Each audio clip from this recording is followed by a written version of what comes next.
Ang kwento ay nagsisimula sa isang lalaki na binubuli at nakakuha ng kapangyarihan sa ibang mundo, pagkatapos ay bumalik sa totoong mundo bilang pinakamalakas. Hindi kailanman naramdaman ni Yuya na bagay siya sa mundong ito, ngunit hinangad pa rin niyang gumawa ng pagbabago.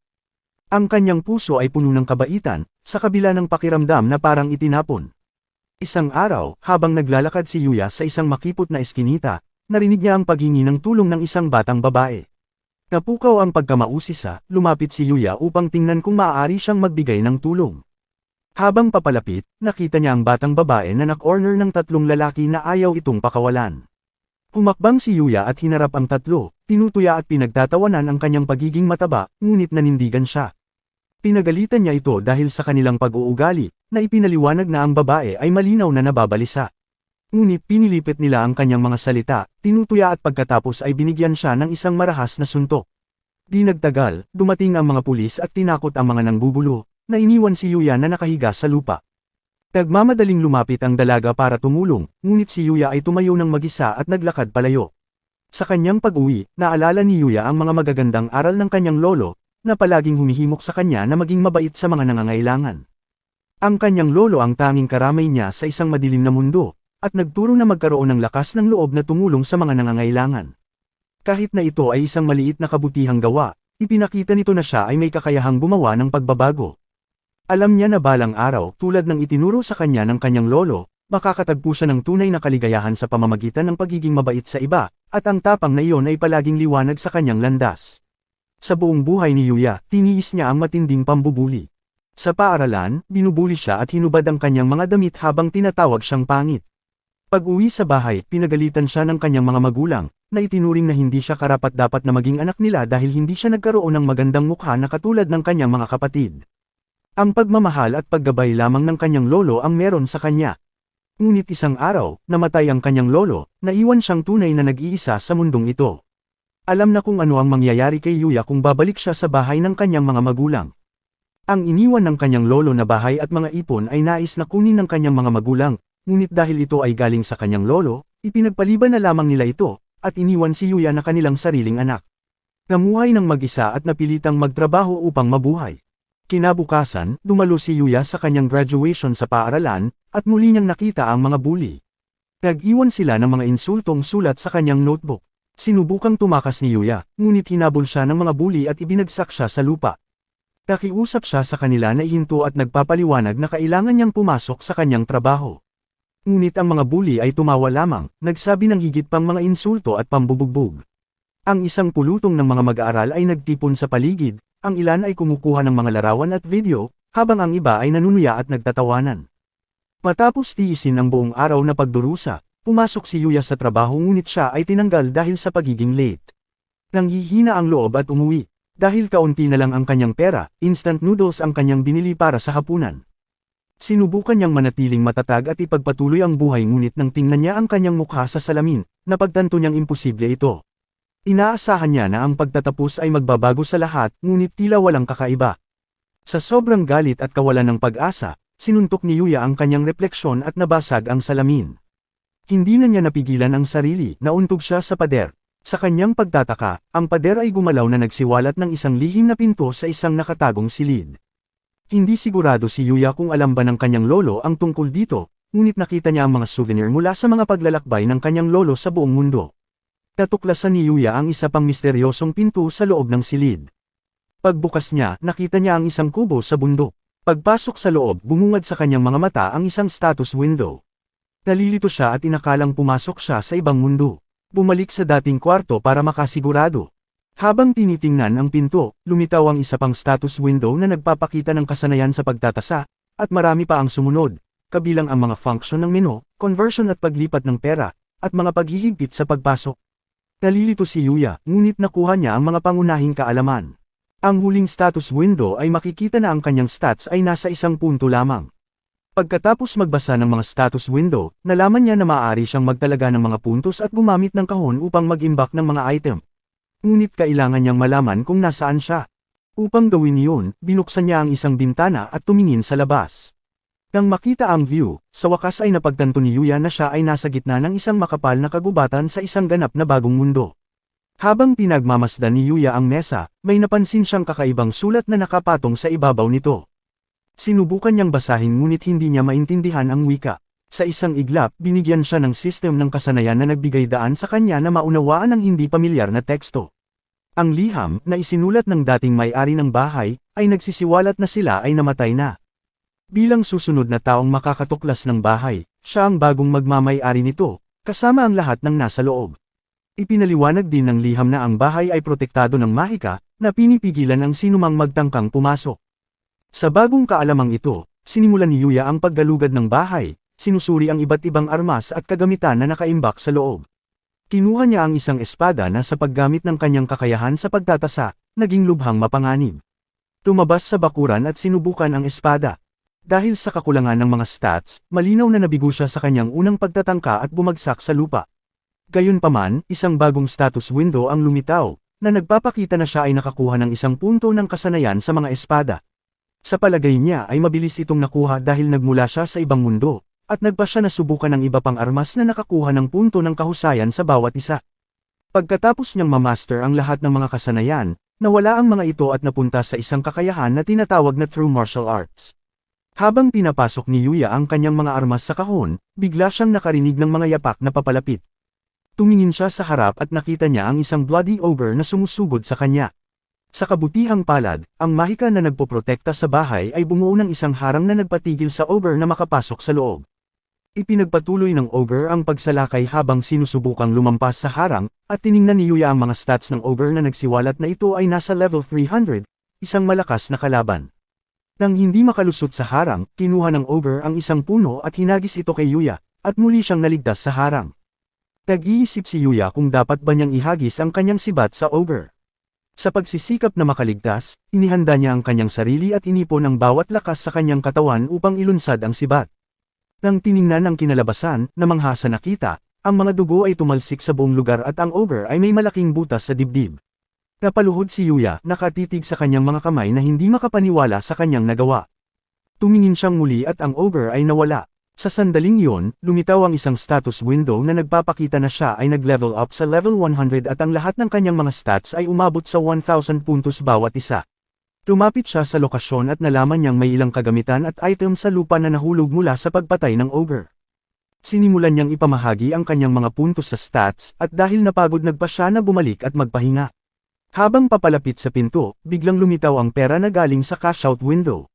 Ang perang ito ay magagamit niya sa totoong mundo.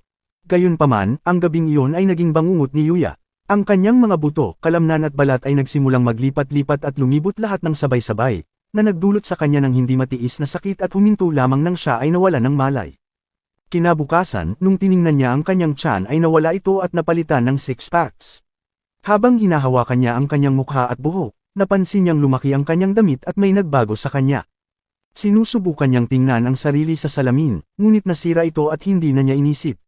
Dahil hindi nakasya sa kanya ang kanyang mga damit, isinuot niya ang mga kagamitan na mula sa bahay sa ibang mundo at pumunta sa labas. Natuklasan niya na ang dating may-ari ay nagtatanim ng mga gulay, kaya nagpasya siyang panatilihin ang hardin para sa kanilang karangalan. Biglang lumabas ang halimaw na level 200 at nagsimulang sumugod laban sa harang. Ngunit sa pagkakataong ito ay kalmado na si Yuya. Nilabas niya ang kanyang sibat at mabilis na tinalo ang halimaw. Pagkatapos, may nakita siyang mga normal na item, ngunit maswerte sa pagkakataong ito dahil nakakuha siya ng isang pambihirang item at agad niyang isinuot ang bagong necklace. Ang kanyang level ay tumaas sa 150 at ang lahat ng kanyang mga stats ay umabot ng hindi bababa sa 2,000 puntos bawat isa. Bumalik at nagpas siyang gamitin ang bagong cash out na pera upang bumili ng bagong uniforme para sa kanyang paparating na pasukan sa high school.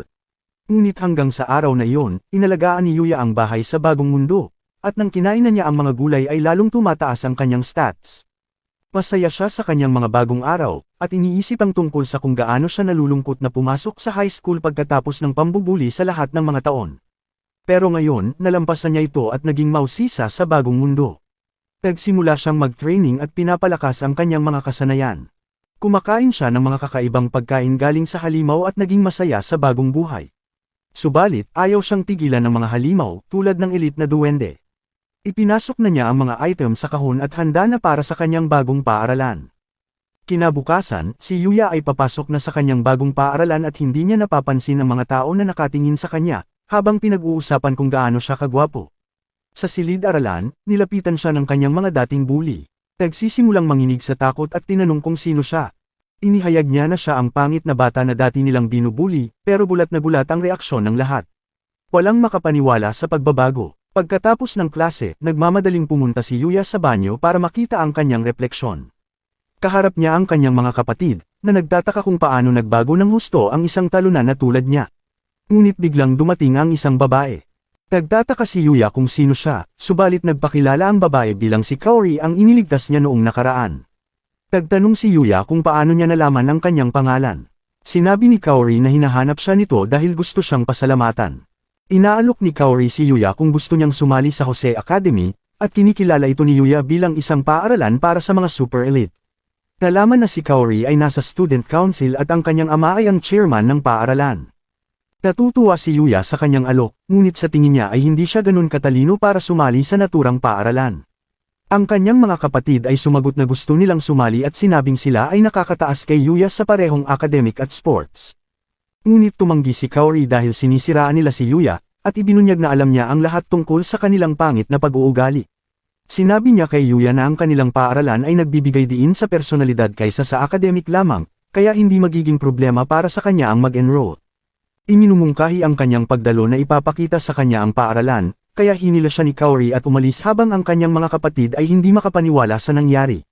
Dumating sila sa academy at ito ay isang sikat na paaralan na puno ng mga mag-aaral na mahuhusay.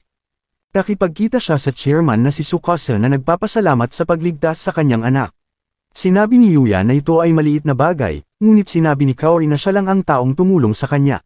Inaanyayahan siya ni Tsukasa na sumali sa paaralan at nag-aalok na magbayad ng kanyang matrikula bilang pasasalamat sa pagtulong sa kanyang anak na babae.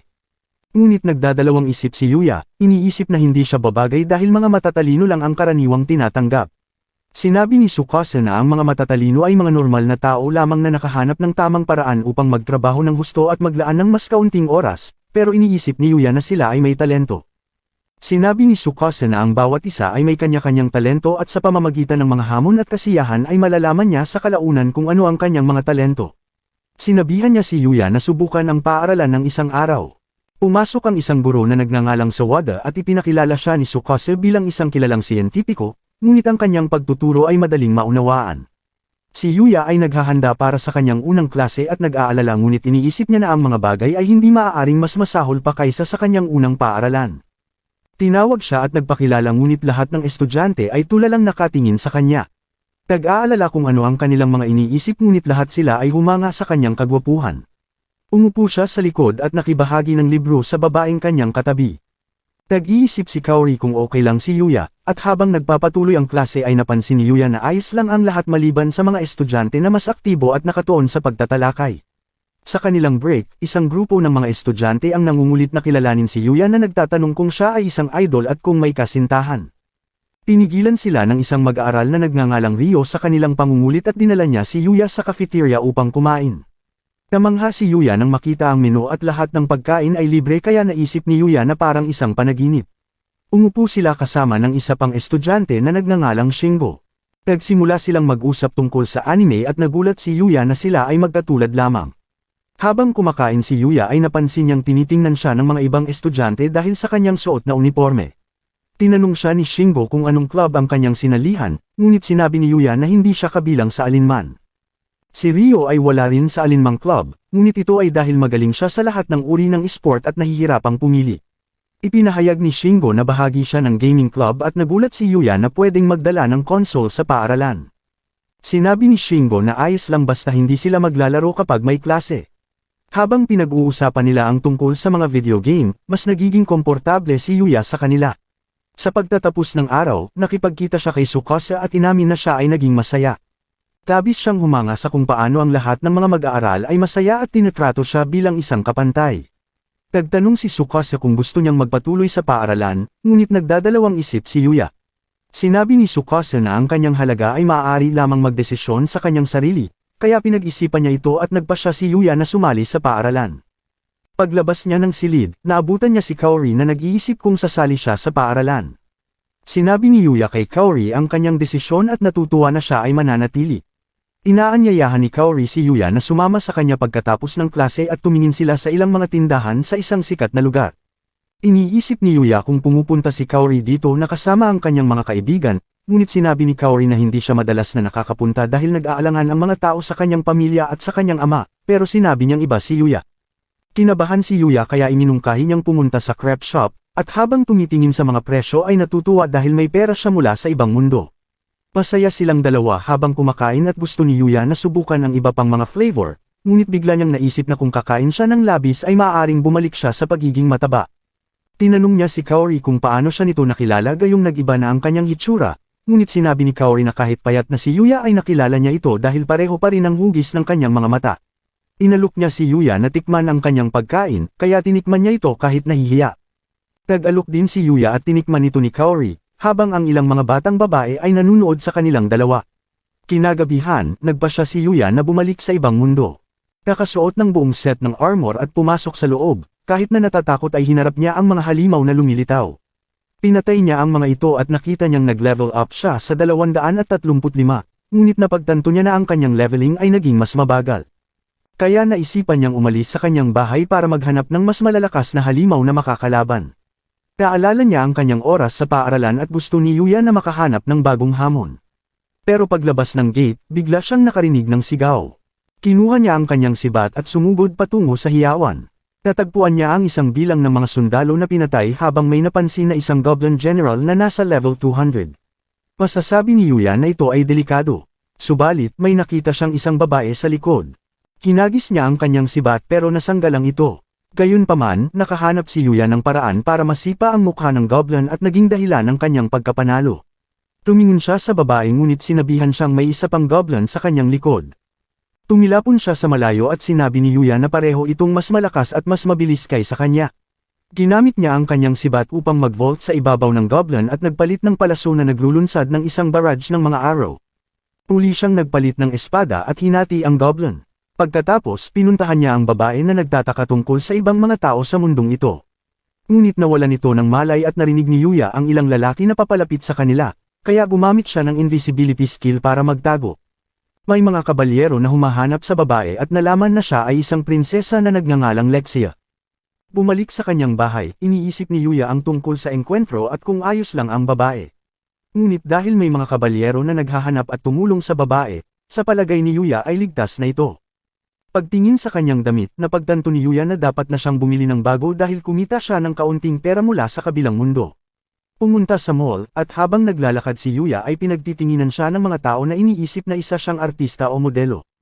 Ang kanyang damit ay enchanted upang manatiling malinis, ngunit sa palagay niya ay dapat siyang bumili ng iba upang hindi ito paulit-ulit. Samantala, makikita ang isang direktor na sinisigawan ang lalaki. Ang lalaki ay ang manager sa isang modelo na pinangalanang Sho. Ngunit si Sho ay hindi dumating para sa kanilang photoshoot. Tumawag ang manager mula kay Sho at nalaman na ito ay papunta pa lamang. Subalit, nagalit ang direktor dahil hindi nirerespeto ni Sho ang oras ng lahat ng nandoon na handa na para sa photoshoot, lalo na si Miu ang isa pa nilang modelo na buong umaga na naghihintay.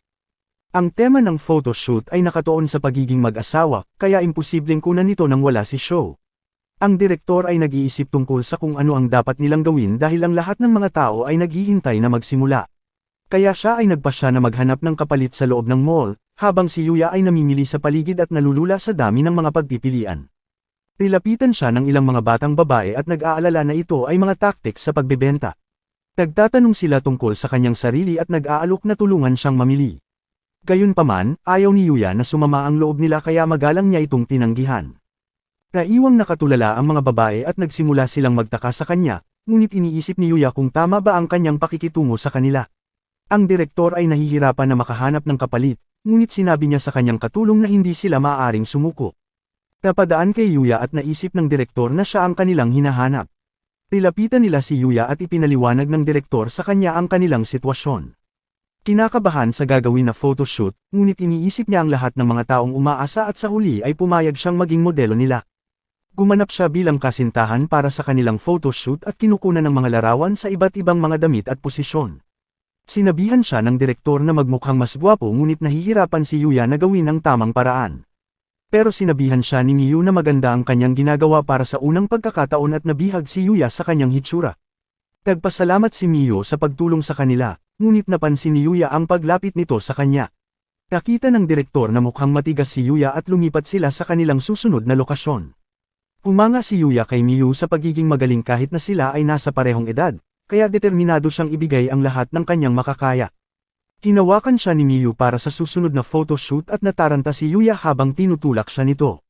Sinabihan sila ng direktor na mas lumapit pa sa isa't isa, kaya niyakap siya ni Miyu at itinulak papataas na lalong ikinahiya ni Yuya, at nagsimulang manood sa kanila ang karamihan. Samantala, sa kabilang mundo, makikita si Prinsesa Lexia na nag-iisip kung paano siya nailigtas. Nagpasya siyang lumabas at ang kanyang mga kabalyero ay nagtataka kung saan siya pupunta. Sinabi niya na babalik siya sa Dark Forest para hanapin ang taong nagligtas sa kanyang buhay, ngunit sinabi ng kanyang mga kabalyero na imposibleng may nakatira sa gubat na iyon, pero iginiit ni Lexia na siya ay niligtas at dapat siyang magpasalamat. Binalaan siya ng kanyang mga kabalyero tungkol sa mga panganib na darating pabalik sa Dark Forest, ngunit sinabi niyang lahat sila ay sasama sa kanya sa pagkakataong ito, at iniisip nila kung kanino siya nagmana ng gayong walang ingat na pag-uugali. Pagbalik sa mall, natapos na ang photoshoot at pagod na si Yuya. Nagpasalamat ulit si Miyu at biglang nabulunan si Yuya sa kanyang inumin.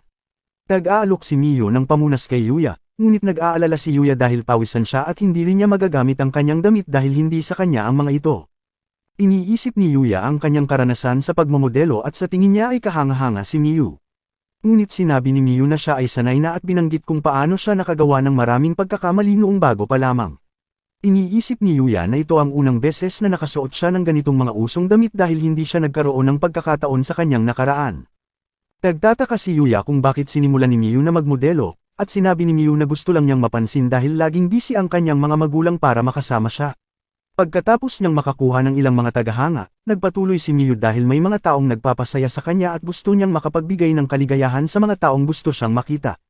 Sinabi ni Miyu kay Yuya na magagawa rin niya ito, at sinabing dapat niyang kunin ang sarili niyang kapayapaan at pinapaalalahanan siyang enjoy lang ang lahat ng mga sandali.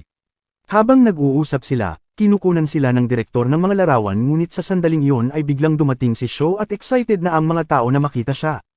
Nilapitan niya si Miyu na sinasabing makakapagpatuloy na sila sa kanilang photoshoot. Itinulak niya ito sa pader at gusto niyang yayain si Miyu na mag-inuman ngunit nakikita ni Yuya na hindi komportable si Miyu. Inawat niya si Sho at nagtataka kung sino siya. Subalit, sinubukan siyang suntukin ni Sho ngunit itinapon lang siya ni Yuya. Nagulat ang lahat at iniisip ni Yuya kung gaano kabagal ang suntok na kanyang naramdaman. Natatakot siyang magdulot ng gulo sa pag-aakalang mapapagalitan siya dahil sa pambubugbog sa isang magandang lalaki. Ngunit ang mga tao ay nag-cheer para kay Yuya na iniisip na siya ay napakagaling. Nagtataka si Sho kung paano siya natalo kahit na marunong siyang magboxing, at sinabihan siya ng direktor na umalis dahil nakuna nila ang lahat ng pangyayari. Tumakbo si Sho at pinasalamatan si Yuya ni Miyu para sa kanyang tulong na isiniwalat na sinusundan siya ni Sho at hindi niya alam kung ano ang gagawin tungkol dito. Sabi ng direktor ay laging ganun ang ugali ni Sho at dahil sa nangyari ay malabo nang makatrabaho siya ulit. Tinanong niya kung interesado si Yuya na maging modelo pero sinabi ni Yuya na hindi siya karapat-dapat para gawin ng trabaho ng maayos at sa huli ay tinanggihan niya ang alok. Gayunpaman, nagpapasalamat si Yuya sa pagbibigay sa kanya ng pagkakataong makatrabaho ang napakaraming professional. Irerespeto ng direktor ang kanyang desisyon at binigay kay Yuya ang lahat ng mga damit mula sa photoshoot bilang pasasalamat sa kanyang tulong. Sinabi ni Yuya na sapat na ang pagkakaroon ng karanasan pero natural lang daw na mabayaran sa trabaho lalo na't siya ang nagligtas sa kanila at tinanggap ito ni Yuya. Umaasa si Miyu na makatrabaho niyang muli si Yuya sa hinaharap at binati ito ng good luck. Sa kanilang sasakyan, sa tingin ng direktor ay nakakapanghinayang na ayaw ituloy ni Yuya at alam niyang magiging magaling ito. Sa pagbabalik tanaw sa mga larawan, iniisip ni Miyu kung gaano kakaiba si Yuya at nakikita ng direktor na namumula si Miyu kaya tinutokso niya ito tungkol sa pagkakaroon ng crush kay Yuya. Inaayos ni Yuya ang kanyang cabinet, iniimpake ang lahat ng kanyang mga bagong damit at ang kanyang mga larawan ay makikita sa paligid. Nagtataka ang mga ahensya kung sino si Yuya, at makikita ang isang babae na desperadong pumirma na nag-uutos sa kanyang kasamahan na hanapin si Yuya bago pa ito mapuntahan ng ibang ahensya. Desidido ang babae na huwag siyang pakawalan ng makita kung paano nagawang tumayo ni Yuya sa tabi ni Miyu kahit amateur pa lamang. Samantala, sa ibang mundo, makikita ang mga kabalyero ni Lexia na nakikipaglaban sa ilang mga goblins. Nagpupumiglas ang mga kabalyero at biglang lumabas ang isang goblin sa kanyang likuran. Gayunpaman, natalo ang Goblin at nagulat silang lahat sa pagdating ni Yuya na walang kahirap-hirap niyang pinatay ang mga ito. Natutuwa si Lexia na makitang siya ay totoo, at tinapos ni Yuya ang mga Goblin. Tinulungan niya ang isang kabalyerong sugatan at nilapitan siya ni Lexia na sinabing pumunta siya sa Dark Forest dahil may sasabihin siya sa kanya. Nagtataka si Yuya kung ano ang gusto niyang sabihin at biglang sinabi ni Lexia na gusto niyang pakasalan si Yuya na ikinagulat ng lahat. Ang kanyang kabalyero ay nagtataka kung ano ang kanyang iniisip na nagpapaalala sa kanyang posisyon bilang isang prinsesa. Sinasabi ng kanyang kabalyero na wala silang alam tungkol kay Yuya, ngunit iginiit ni Lexia ang kanyang pag-ibig sa unang tingin. Nagsimulang magtalo ang dalawang ngunit humarang si Yuya na sinabing delikado sa kagubatan. Kaya niyaya niya silang pumunta sa kanyang bahay, na isang sorpresa para sa kanila upang malaman na siya talaga ay nakatira sa kagubatan. Namangha sila nang makita ang bahay ni Yuya at ipinakilala ng kabalyero ang kanyang sarili bilang si Owen, ang kapitan ng mga Arcelian Knight at ipinakilala niya si Lexia bilang unang prinsesa ng Arcelian na binanggit na siya ang pangalawa sa trono. Nagpasalamat si Lexia kay Yuya sa muling pagligtas sa kanila at nag-aalala si Yuya sa kanyang pag-uugali pagkatapos malaman na siya ay isang prinsesa. Ngunit sinabi ni Owen sa kanya na huwag mag-alala dahil hindi ito isang opisyal na pagbisita at siya ang kanilang tagapagligtas. Nagpakilala si Yuya subalit kakaiba ang kanyang pangalan at naisip nila na maaaring mula siya sa ibang bansa. Pinagpapantasyahan ni Lexia si Yuya sa pagiging maharlika ngunit nag-aalala si Owen sa iba pang mga posibilidad. Ibinunyag ni Owen na nandoon sila para hanapin si Yuya dahil noong araw na nailigtas si Lexia ay hindi sila nagkaroon ng pagkakataon para magpasalamat. Sinabi ni Lexia na iniisip niya ang tungkol kay Yuya mula noong araw na iyon, at ito ang unang pagkakataon na nagkagusto siya at hiniling na pakasalan si Yuya. Si Yuya ay nalulula at iniisip na ang panukala ay masyadong biglaan, na nagpaisip kay Lexia na ang pag-ibig ay hindi madali. Iniisip ang bawat romance novel na kanyang nabasa. Ang pag-ibig ay kailangang may mga hadlang dahil magiging boring kung ang mga bagay ay nagiging maayos. Kaya hiniling ni Lexia na magsimula sila bilang magkaibigan. Subalit kinakabahan si Yuya sa pag-iisip tungkol sa kanyang mga nakaraang karanasan ngunit pumayag siyang maging kaibigan ni Lexia. Binanggit ni Owen na may isa pang dahilan kung bakit sila naroroon at iyon ay nais ng hari na bisitahin siya sa palasyo upang maihandog din niya ang kanyang pasasalamat ng personal. Nag-aalangan si Yuya pero ang sabi ni Owen na ito ay utos ng hari at hindi siya makakaalis hanggat hindi pumapayag si Yuya, kaya walang pagpipilian kundi tanggapin ang imbitasyon. Binanggit ni Owen na aabuti ng mga 5 araw kabilang ang paglalakbay, ngunit sa palagay ni Yuya ay makakaabala ito sa pagsisimula sa kanyang bagong paaralan, kaya hiniling niyang ipagpaliban ang pulong. Sinabi ni Owen na masaya silang maghintay para sa kanya sa araw ng kanyang pagdating. Umalis sila at sinabihan siya ni Lexia na ihanda ang sarili dahil plano niyang makuha ang puso nito sa susunod nilang pagkikita. Sa isang lugar sa kabisera ng hari, makikita ang isang lalaki na nag-uulat tungkol sa kanilang pagkabigo na pagtangka sa buhay ni Lexia. May isang lalaking nakamaskara, at nalaman na nagpadala siya ng mga asasin para sundan si Lexia ngunit napunta sila sa Dark Forest at ang mga asasin ay pinatay ng mga halimaw. Ngunit nagtataka ang lalaking nakamaskara kung paano nakabalik si Lexia na walang armas at binalaan ng asasin na huwag na siyang biguin muli. Hinubad niya ang kanyang maskara, pinakita ang isang disfigured na mukha at nalaman na bahagi siya ng maharlikang pamilya habang nanunumpa na gagantihan si Lexia. Bumalik sa bahay ni Yuya, minarkahan niya ang kanyang kalendaryo kung kailan niya balak makita ang hari. Isinuot niya ang kanyang bagong uniforme at umalis upang simulan ang kanyang unang araw sa paaralan. Nakatitig sa kanya ang lahat ng mga tao habang naglalakad at iniisip na isa siyang sikat na modelo. Pagdating, binati siya ng direktor ngunit humingi ng paumanhin dahil wala siyang oras para makipag-usap. Gayunpaman, sinabihan si Yuya na mag-enjoy lamang sa paaralan. Si Yuya ay ipinakilala sa klase bilang isang opisyal na estudyante, at nakita si Rio at Shingo na masaya na makita siya. Sa isang soccer game, nakilala ang isang estudyante na nagngangalang Roy. Naka-score siya ng isang goal at lahat ng mga batang babae ay nag-cheer para sa kanya. Nanunood si Yuya mula sa gilid na humahanga sa kanyang husay, at nilapitan siya ng isang batang babae na nagngangalang Kaidi. Nagtataka siya kung bakit hindi sumasali si Yuya sa laro, ngunit sinabi ni Yuya na wala pa siyang uniforme para sa sports. Nakita si Roy habang lumalaban sa kalaban na koponan, ngunit nilinlang niya ang mga ito at ipinasa ang bola sa kanyang kakampi na si Akira. Nagmamadali si Akira para makagol, naghahanda na gamitin ang kanyang espesyal na galaw ngunit nagulo siya at sinipa ito ng diretso kay Kaidi. Gayunpaman, nagawa ni Yuya na pigilan ito at nakapuntos ng goal na ikinagulat ng lahat, nagtataka kung paano siya gumalaw ng napakabilis. Tiningnan niya kung okay lang si Kaidi pero naiwan itong nakatulala at hindi makapaniwala. Dumating si Akira para humingi ng tawad, Nanunumpa na magiging alalay niya ngunit sinabi ni Kaidi na okay lang siya at tumanggi. Tinitiyak ni Ryo kay Akira na kakaiba siya at pinasalamatan sa pagligtas sa kanilang dalawa. Nang maglaon, makikita si Kaori habang papunta siya sa gym class na pinag-uusapan ng mga babae si Yuya, na iniisip na siya ay tulad ng isang prinsipe. Sinabi sa kanya ni Kaidi ang lahat ng nangyari at iniisip ng mga babae na dapat may girlfriend na si Yuya dahil siya ay napakaastig, pero parehong iginiit ni Kaori at Kaidi na hindi pa ito nakumpirma. Sa susunod niyang klase, kumaway si Yuya kay Kaori na nasa field at biglang may dumating na mga lalaki sakay ng mga motor. Pinalibutan nila ang mga batang babae na nag-iindayog ng kanilang mga baseball bat at lahat ng mga estudyante ay tumingin sa kaguluhan. Nalaman nila ang grupo bilang ang Red Ogre, ang pinakadelikadong grupo sa kanilang lugar. Nakilala sila ni Yuya at nakita niya ang kanyang mga kapatid sa grupo. Nagtataka si Kaori kung ano ang ginagawa nila sa kanilang paaralan at itinuro siya ng kapatid ni Yuya na si Yuta bilang anak ng direktor. Nakilala ni Kaori ang dalawa at sinasabing andito sila para balikan siya sa pagmamaliit at pagtanggap kay Yuya sa Aussie Academy. Binalaan sila ni Kaori na papunta na ang mga pulis, ngunit sa tingin ng kapatid ni Yuya na si Sora ay may oras pa sila bago maabutan, kaya plano nilang dukutin si Kaori bilang paghihiganti. Pinalibutan si Kaori ng mga masasamang lalaki at gusto siyang iligtas ni Yuya. Gayunpaman, nakita ni Yuya na nanginginig ang kanyang mga binti kahit na nakalaban na niya ang mas malalakas na kalaban sa ibang mundo, si Yuya ay may emosyonal na pinsalang kinakaharap dahil sa mga bully. Ang kanyang mga kaibigan ay nag-aalala tungkol sa kanya habang siya ay natatakot ngunit nagawa niya itong lampasan. Binuksan niya ang bintana at tumalon na ikinagulat ng lahat dahil nasa ika-4 na palapag sila. Dumating si Yuya na hindi armado, sinugod niya ang mga ito at sinabihan siya ng kanyang dating bully na oras na para turuan ng leksyon. Inutusan niya ang kanyang mga kasama na sugurin si Yuya, ngunit madali niyang naiwasan ang lahat ng kanilang mga pag-atake at dinasarmahan silang lahat sa isang iglap. Sinubukan na umatake ng kanyang dating bully, ngunit naiwasan ni Yuya at napunta sa likod na nakatuon sa pagligtas kay Kaori. Gayunpaman, pinigilan siya ng isang matabang lalaki na nagngangalang Amori.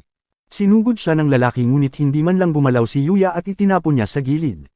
Pumunta si Yuya kay Kaori para makita kung okay lang ito, ngunit ang leader ng gang ay papunta sa kanila. Umiwas si Yuya ngunit ito ay umatake muli gamit ang kanyang motor. Tumalon si Yuya at nawala ng kontrol ang leader ng gang na naging dahilan ng kanyang pagkabangga. Nawalan ito ng malay at dumating ang mga pulis na inaresto ang kanyang mga kasama at ang mga estudyante ay sinabihan na bumalik sa kanilang mga klase. Sinigurado ni Yuya na okay lang si Kaori at bigla itong bumagsak, pero nahawakan siya ni Yuya at niyakap. Samantala, iniisip ni Yuta na walang silbi ang Red Ogre ngunit bigla siyang sinakal ng leader ng gang at sinisisi siya sa kanilang sitwasyon. Si Sora ay nagmamakaawa na pakawalan ng kanyang kapatid ngunit siya ay sinipa at si Yuta ay patuloy na sinasakal. Gayunpaman, dumating si Yuya na pinaghiwalay silang dalawa at pinasalamatan siya ni Yuta. Inatake si Yuya ng leader ng gang ngunit tiningnan niya ito at bumagsak. Nagtataka ang mga estudyante kung ano ang nangyari, ngunit naayos na ang lahat at nagulat si Yuta kung bakit siya niligtas. Gayunpaman, sinabi ni Yuya na kahit sila ay naging masama sa kanya, sila pa rin ang kanyang pamilya at hindi sila kayang iwanan ni Yuya. Napaiyak ang kanyang mga kapatid at humingi sila ng tawad sa lahat ng kanilang nagawa. Bumalik si Yuya sa kanyang mga kaibigan at humingi siya ng tawad sa nangyaring gulo. Ang lahat ng kanyang mga kaibigan ay namangha at nagtataka kung paano siya tumalon sa bintana. Pumunta si Yuya sa ibang mundo upang mag-explore, ngunit naalala niya ang isang babala mula kay Owen, na nagsasabi sa kanya na ang Dark Forest ay itinuturing na pinakadelikadong rehiyon sa mga lupain, na may mga malalakas na mga halimaw na kayang sirain ang isang lungsod. Nagtataka si Yuya tungkol sa sage na dating nagmamay-ari ng bahay. Ginalugad ni Yuya ang kagubatan at naghahanap ng mas malalakas na halimaw na makakalaban nang biglang nakarinig ng sigaw at nakakita ng isang aso na inaatake ng isang orc. Ang aso ay kumikinang na may madilim na enerhiya, ngunit ito ay masyadong mahina para lumaban. Nagmamasid si Yuya mula sa malayo at nalaman niya na ang orc ay isang orc king na nasa level 600, malakas na kalaban na may mahigit 20,000 na attack damage. Iniisip ni Yuya na hindi siya magkakaroon ng pagkakataon, kaya sumuko siya na sagipin ang aso. Ngunit patuloy ang pambubugbog ng orc at tinatapakan ang katawan ng aso. Hindi napigilan ni Yuya na ito ay iwanan na lamang. Iniisip kung ano ang gagawin ng kanyang lolo kaya nagpasya siyang tumulong na nagbabaka sakaling magambala niya ito. Sinugod ito ni Yuya subalit ito ay natalo sa isang atake, at nahiya sa nangyari pagkatapos ng mahabang panahon na pagtatago upang magkaroon ng lakas ng loob para lamang matapos ang mga bagay ng ganoon kadali. Ngunit naisip niya ang halimaw na natalo niya noong siya ay level 1 pa lamang, at nagsimulang magtaka tungkol sa sage na lumikha ng mga malalakas na sandata. Tiningnan ni Yuya ang aso pero tumahol ito sa kanya. Inalok niya ito ng potion at nawala ng malay. Gayunpaman, mabilis niyang pinagaling ang aso at nagsimula itong magkagusto kay Yuya. Sinubukan ni Yuya na kausapin ito at nalaman na nag-iisa at walang mapupuntahan, kaya nag-aalok siyang kukunin. Masayang sumang-ayon ang aso at biglang nakuha ni Yuya ang kasanayan sa pagpapaamo, na ginawa itong bagong kasamahan. Sinuri niya ang mga stats nito at nalaman na isa itong level 500 Black Fenrir, at humanga si Yuya sa kanyang nakita. Napaisip si Yuya na bigyan ito ng pangalan at tumingin sa itim na balahibo nito. Nagpasya siyang tawagin ito sa pangalang Knight, na masayang tumalo ng aso kay Yuya. Bumalik sila sa kanyang bahay at tiningnan niya ang mga drop item na galing sa Orc King. Mayroong isang S-rank na Magic Stone, isang meat, isang sandata at armor na ginamit ng Orc King. Ngunit ang mga gear ay hindi magagamit ng mga tao, subalit posible para sa kanila na ma-reforged. Mayroon ding isang rare brush na may kakayahang pasiglahin ang paglago ng buhok, pero ginamit niya ito para kay Knight. Sinuri ni Yuya ang kanyang sariling stats at nalaman niyang nasa level 235 pa rin siya. Nakakapagtaka na hindi siya nag-level up kahit na natalo niya ang isang level 600 na halimaw. Ngunit inisip ni Yuya na gagawin niya ang leveling system sa huli. Pagbalik sa totoong mundo, iniwan niya si Knight sa kanyang bahay. Habang pumasok siya sa paaralan, tinanong niya ang kanyang mga kaibigan kung mayroong anumang mga tindahan ng alagang hayop sa paligid, na inihayag na umampun siya ng isang aso. Nasa sabik si Kaidi na marinig ito, humihiling na makakita ng mga larawan, ngunit kinakabahan si Yuya sa sobrang lapit niya. Humingi ng paumanhin si Kaidi, at sinabi ni Yuya na wala siyang mga larawan dahil wala siyang smartphone. Sa tingin ng kanyang mga kaibigan ay medyo kakaiba si Yuya para dito, ngunit sinabi lang niya na hindi niya kailangan ng smartphone. Nabanggit ng kanyang mga kaibigan ng tungkol sa kalapit na pet shop pero hindi sila makakasama sa kanya pagkatapos ng klase. Gayunpaman, nag-aalok si Kaidi na sumama.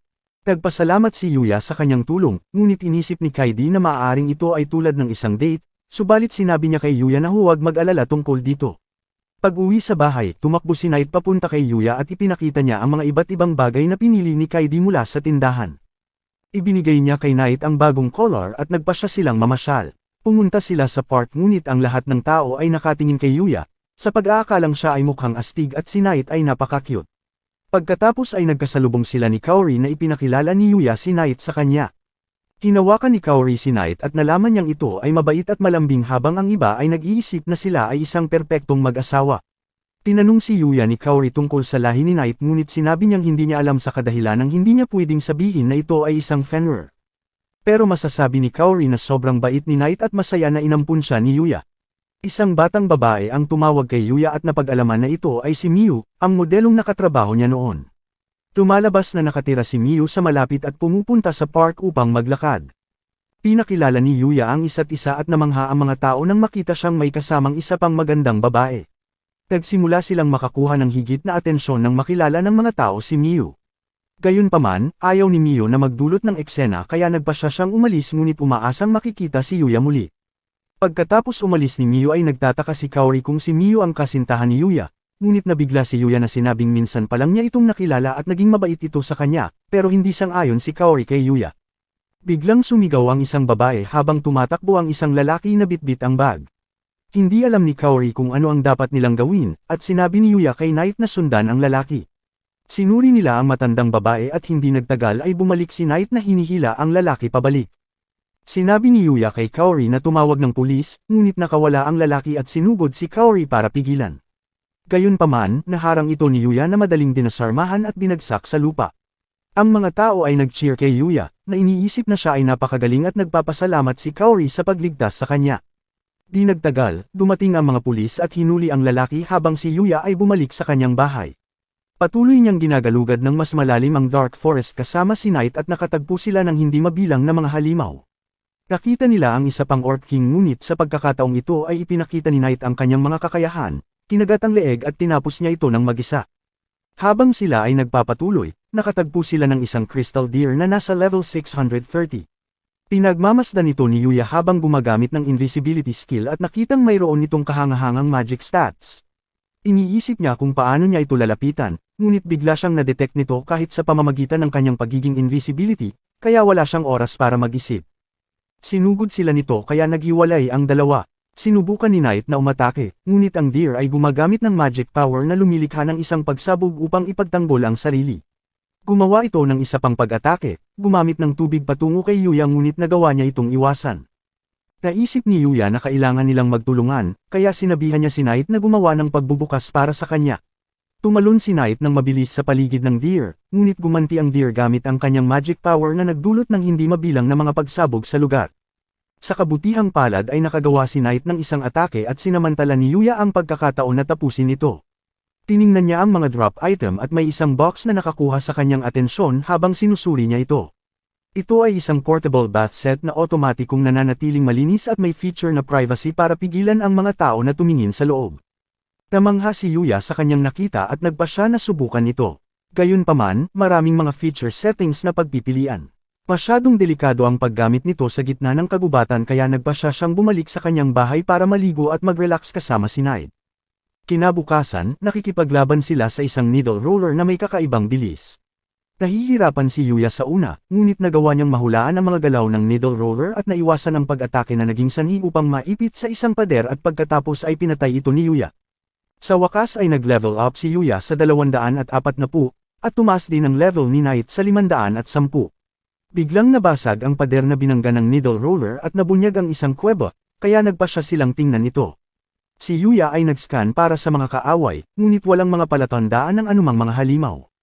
Biglang lumiwanag ang kuweba nang makarating sila sa isang mas malaking kwarto. Habang lumilingin sila sa paligid ay nagulat si Yuya nang makita ang isang katawan, ngunit itinuro ni Knight ang isang libro sa sahig. Sinuri ito ni Yuya at nalamang ito ang Book of the Sage. Ang Sage ay ang taong nagmamay-ari ng bahay sa ibang mundo. Dahil siya ay namatay, ang bahay ay pag-aari na ni Yuya at ang aklat na ito ay nagpapakita ng kanyang iniisip. Habang nagbabasa, nalaman ni Yuya na ang Sage ang nakakuha ng lahat ng kasanayan. Walang makakatalo sa kanya sa painting, martial arts, magic, singing at gardening. Isang araw, narating niya ang kaharian ng Diyos at inalok siya ng Diyos na sumama sa kanila. Gayunpaman, tumanggi ang Sage na gawin iyon. Ang kanyang kapangyarihan ay napakahusay na ang mga tao ay nagsimulang matakot sa kanya. Nag-iisip si Yuya kung paano niya mapipigilan na mangyari ang ganung bagay, at bigla niyang narinig ang boses ng Sage na nagsasabi sa kanya na naghahanap siya ng mga taong mapagkakatiwalaan. Tinanong siya ng Sage kung mayroon siyang gustong malaman, at hiniling ni Yuya na gusto niyang matuto ng mahika. Pinuna ng Sage ang libro ng lahat ng kanyang kaalaman tungkol sa mahika ngunit nabanggit niya na hindi maaaring gumamit ng mahika si Yuya dahil wala siyang mga magical circuit sa kanyang katawan sa kadahilanang siya ay mula sa ibang mundo. Gayunpaman, nagpa siya ang Sage na ilipat ang kanyang sariling mga magical circuit kay Yuya, na sinasabi kay Yuya na maghanap ng kaligayahan at mamuhay ng magandang buhay. Bumalik si Yuya sa kanyang bahay at nagsimulang mag-aral kung paano gumamit ng magic mula sa libro. Sinimulan ni Yuya sa pamamagitan ng pagdama ng mahiwagang enerhiya sa kanyang paligid, at natutunan ng kasanayan sa pagmamanipula ng magic energy. Nalaman niya na ang kailangan lang niyang gawin ay mag-ipon ng mahiwagang enerhiya sa kanyang kamay at isipin ang magic na gusto niyang gamitin. Kaya lumabas si Yuya para subukan ito, nag-iisip kung paano gawin ang bola ng tubig habang nag-aaral si Knight. Sinubukan niyang pakawalan ang bola sa isang puno at makikita na ito ay isang napakalakas na atake at dumiretso sa puno na nagkaroon ng butas. Samantala, sa Royal Capital, ibinigay ni Owen ang kanyang ulat sa hari. Sinabi niya sa hari ang tungkol kay Yuya, ngunit nang banggitin niya kung paano nag-propose sa kanya ang prinsesa ay nagalit ang hari, sa pag-aakalang si Yuya ay nanliligaw sa kanyang anak. Bumalik sa paaralan, si Yuya ay nag-iisip tungkol sa aklat ng Sage, na nagbabala sa kanya tungkol sa paggamit ng mahika dahil ang mga paraan na kanyang natututunan ay hindi karaniwang kilala kahit sa kabilang mundo. Ipinaalam ng guro sa kanila na sila ay pupunta sa camping sa susunod na linggo at hahatiin sila sa 4 na grupo. Si Yuya ay inilagay sa isang grupo kasama si Kaidi, si Akira at isang batang babae na nagngangalang Rin. Excited si Kaidi sa biyahe, ngunit binanggit ni Yuya na wala siyang anumang kagamitan para sa camping kaya iminungkahi ni Kaidi na mamili sila. Nagtungo sila sa mall kung saan nagulat si Shingo nang makitang sumama sa kanila si Kaori. Hindi rin makapaniwala si Ryo na kaibigan ni Yuya si Kaori dahil karamihan sa mga tao ay hindi siya madaling lapitan dahil anak siya ng direktor, ngunit sinabi ni Kaori sa kanila na isipin na lang siya bilang ibang estudyante. Nagtataka si Yuya kung nasaan si Akira at binanggit ni Shingo kung paano siya hindi makakapunta. Pumasok sila sa loob at tinulungan nila si Yuya na pumili ng backpack. Pagkatapos ay nagpa siya silang tumambay at napunta sila sa isang arcade. Nasa sabik si Shingo na makita ang kanyang paboritong karakter sa isang laro ng crane ngunit sinabi niyang hindi siya marunong dito. Nagpa siya si Yuya na subukan ito gamit ang kanyang kakayahang makakita ng kahinaan. Nahanap niya ang weak spot at nagawa niyang manalo sa isang pagsubok. Hiniling ni Kaidi kay Yuya na kunin ang isang pusa kaya muli niyang ginamit ang kanyang kakayahan at madaling niya itong napanalunan. Si Yuya ay nanalo ng mga premyo para sa lahat ng kanyang mga kaibigan. Sinabi ni Kaori na ito ang kanyang unang pagkakataon sa arcade at nagpapasalamat siya kay Yuya para sa kanyang regalo. Nagpa siya ang mga babae na mamili ng mga damit para makapagpahinga ang mga lalaki at pumunta sila sa kafe para uminom. Iniisip ni Yuya kung gaano siya kasaya nang makasama niya ang mga kaibigan sa unang pagkakataon ngunit biglang tumunog ang alarm na sinasabing may sunog at kailangan nilang lumikas. Nag-aalala si Yuya sa mga babae dahil mas malapit sa kanila ang apoy. Nakarating sila sa hagdanan at tinanong ni Yuya ang lalaki kung nakita niya ang kanyang mga kaibigan. Nakatanggap si Ryo ng tawag mula kay Kaidi, na nagsasabi sa kanila na nandoon pa rin sila sa itaas. Si Yuya ay nagmamadaling umakyat sa hagdan na iniisip ang tungkol sa kanyang mga kaibigan at narating niya ang pinagmulan ng apoy. Ang mga sprinkler ay hindi sapat upang patayin ito, kaya naisip ni Yuya na oras na upang gamitin ang kanyang mahika. Ginamitan niya ang kanyang katawan ng isang layer ng tubig na nagpapahintulot sa kanya na tumakbo sa apoy. Makikita ang mga batang babae na walang malay mula sa usok habang si Yuya ay nagmamadaling hanapin sila. Nagawa ni Yuya na makarating sa kanila sa tamang oras at iniisip niya kung may iba pang tao sa loob. Ginamit niya ang kanyang detection skill para mag-scan sa gusali at tila sila na lang ang natitira. Pinoprotektahan ni Yuya ang mga babae gamit ang kanyang mahika, ngunit ang apoy ay lalong lumalakas at nag-aalala siyang hindi sila makakalabas. Samantala, nanunood sina Ryo at Shingo mula sa labas habang sinasabi sa mga opisyal na nasa loob pa rin ang kanilang mga kaibigan, ngunit wala silang magagawa habang hindi pa nawawala ang apoy. Tumatakbo si Yuya para hanapin ang exit ngunit bumagsak ang bubong at habang iniiwasan ito ni Yuya, nabitawan ni Kaori ang kanyang regalong ibinigay. Naabot niya ang dulo at napagtanto niyang walang daan palabas, kaya ginamit niya ang kanyang mahika upang wasakin ang gusali at gumawa ng sariling labasan. Ang gusali ay yumanig, ngunit si Yuya ay namamahala upang makalabas kasama ang mga babae. Ginagamot ang mga batang babae at pinagalitan si Yuya ng mga bumbero dahil sa pagiging walang ingat. Dumating ang ama ni Kaori at nagpapasalamat kay Yuya sa muling pagligtas sa kanyang anak. Pagkatapos ay ibinalik ni Yuya ang otter pin na kanyang kinuha habang may sunog. Niyakap ni Kaori ang kanyang ama at iniisip ni Yuya kung paano ang magkaroon ng isang pamilya, ngunit sa tingin ni Yuya ay walang ganoong tao sa kanyang buhay. Gayunpaman, nang makauwi si Yuya sa kanyang bahay ay tumatakbo si Knight patungo sa kanya at napagtanto ni Yuya na si Knight ang kanyang pamilya. Sa kagubatan, ang isang kuneho ay inaatake ng isang barrage ng mga arrow at sinusubukan niyang iligtas ang kanyang sarili. Matapos protektahan ang sarili, diretso niyang tinanong kung bakit siya inatake nito. Ang batang babae na umaatake sa kanya ay dapat matakot sa pamamagitan ng pagtingin sa status ng kuneho. Ngunit walang takot ang batang babae na makikita sa kanyang mga pag-atake. Naunawaan ng kuneho na ang batang babaeng ito ay kabilang sa Divine Archer. Upang linawin ang kanyang pagdududa, inalok siya ng batang babae na tulungan siyang sirain ang mundo. Gusto niyang wasakin ang mundong ito sa anumang paraan. Matapos may hatid ang kanyang mensahe, nawala ang batang babae. Sa kabilang banda, ang kuneho ay nagpaplanong iligtas ang mundo at binago ang kanyang kapangyarihan. Iniisip ni Yuya kung ano pa ang maaari niyang gawin sa mahika, at naalala na ang magic ay materialization lamang ng kanyang imahinasyon. Kaya inisip niya ang tungkol sa paggamit nito sa paglalakbay, na nakatuon sa kung saan niya gustong pumunta. Nagawa niyang buksan ang isang portal na magdadala sa kanya sa madilim na kagubatan. Excited si Yuya na gumagana ito, subalit magagamit lang niya ito sa pagpunta sa mga lugar na kanyang napuntahan. Gayunpaman, sa tingin ni Yuya ay magagamit niya ito upang makauwi para pakainin si Knight kahit na nandoon siya sa kanyang school camping. Sinasamantala nila ang pagkakataon upang maggalugad sa kagubatan at natuklasan nila ang isang kuweba na nagkataon na naglalaman ng ilang goblins. Gayunpaman, gamit ang maalamat na espada ay wala silang laban kay Yuya, at nakahanap sila ng mga bihirang item. Pagkatapos ay inimbak nila ang lahat ng ito gamit ang kakayahan ni Yuya, at sa tingin niya ay bumubuti na ang kanilang teamwork ni Knight. Umalis sila sa kuweba at naisip ni Yuya na dapat na silang umuwi. Pero nalulungkot si Knight at gusto niyang magpatuloy sa kagubatan. Subalit, sinabi ni Yuya na kailangan na nilang bumalik upang makapaghanda siya para sa kanyang school camping pero biglang tumakbo si Knight. Sinundan siya ni Yuya at tila may nakita si Knight sa unahan. Kaya ginamit ni Yuya ang kanyang invisibility skill para mag-ingat at nagpatuloy siya sa paglalakad. Nakakita siya ng isang batang babae na sugatan at pinapalibutan ng isang grupo ng mga goblin. Gusto siyang iligtas ni Yuya ngunit hinila siya pabalik ni Knight. Ang elite na goblin ay umatake at binasag ang isang puno, ngunit tila may ilang mga sinulid na humaharang at ang batang babae ay umatake na pinutol ang braso ng isang goblin.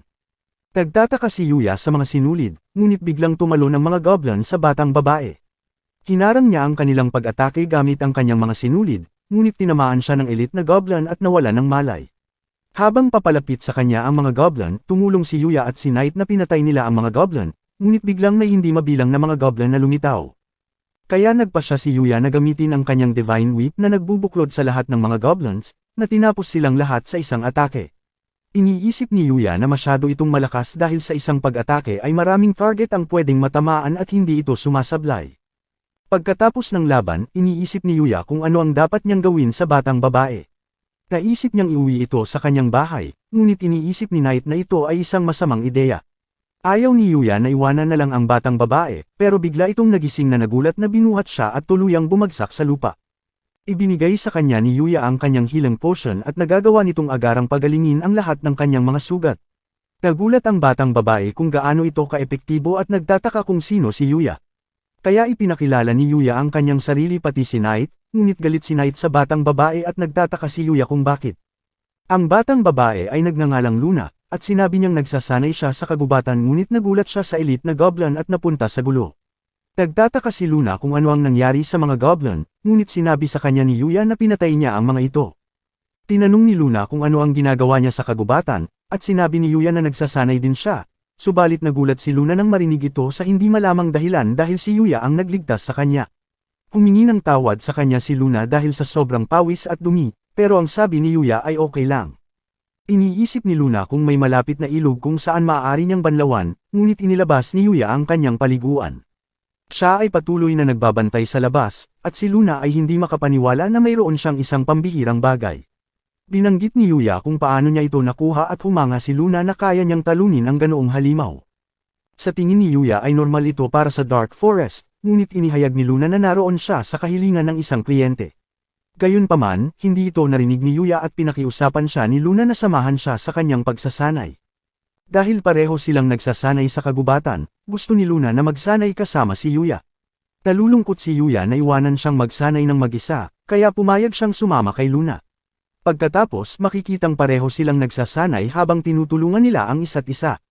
Pareho silang lumakas, at makikita si Luna habang tinalo niya ang isang goblin gamit ang kanyang mga sinulid. Pinuri siya ni Yuya dahil sa pagtalo sa isang elite na goblin. Gayunpaman, sinabi ni Luna na mahaba pa ang kanyang lalakbayin at sinabing kailangan niyang magpakatatag para makumpleto niya ang kanyang misyon. Sinabi ni Yuya kay Luna na kailangan na niyang umalis, na sinusubukang ipaliwanag na mayroon siyang school camping at humingi siya ng tawad. Pinasalamatan si Yuya ni Luna para sa lahat ng kanyang tulong. Pagkatapos ng huling araw ng pagsasanay, nagpapahinga si Yuya at naliligo ngunit biglang pumasok si Luna na gustong sumabay sa kanya. Nahihiya si Yuya, subalit niyakap siya ni Luna na sinabi kung gaano kahalaga sa kanya ang oras na kasama si Yuya at sinabing ito ay kanyang pinahahalagahan. Uli siyang nagpasalamat kay Yuya, nag-aalok na hugasan ang likod nito ngunit biglang nahulog ang tuwalya ni Luna at nakita ito ni Yuya. Kinabukasan, nagtungo sila sa kanilang camping at makikita si Yuya na naglalaro ng baraha kasama ang kanyang mga kaibigan. Iniisip ni Kaidi na mukhang pagod si Yuya at inamin niyang hindi siya masyadong nakatulog noong nakaraang gabi. Nanalo si Yuya sa laro at hindi sila makapaniwalang nanalo siya ng 5 beses na magkasunod-sunod. Gayunpaman, naisip ni Yuya na ang laro ay dapat na maging swerte. Nagpa siya si Yuya na umidlip at sa tingin niya siya ay nanalo dahil naglagay siya ng maraming points sa kanyang luck stat. Iniisip na ang insidente kay Luna ay maaaring dahil din sa kanyang swerte. Nagising si Yuya nang makarating sila sa kanilang destinasyon. Nagpalit ang mga estudyante at ipinaliwanag ng kanilang guro na kailangan nilang magcamping sa loob ng 2 araw at kailangang maghanap ng paraan upang mabuhay. Sinabi sa kanila na may mga isda sa ilog at mga halaman na maaari nilang kainin. Nag-aalala si Kaidi na maaaring makamandag ang mga halaman, ngunit sinabi sa kanila ni Sawada na kasama nila ang doktor ng paaralan. Gayunpaman, natatakot ang mga estudyante dahil palagi silang nakakarinig ng mga hiyawan na nagmumula sa kanyang opisina. Naisip ni Akira na maaari silang hindi kumain sa loob ng 1 araw, ngunit sinabi ni Sawada na bahagi ito ng kanilang aralin at binanggit na ito ay isang kompetisyon sa pagitan ng mga mag-aaral.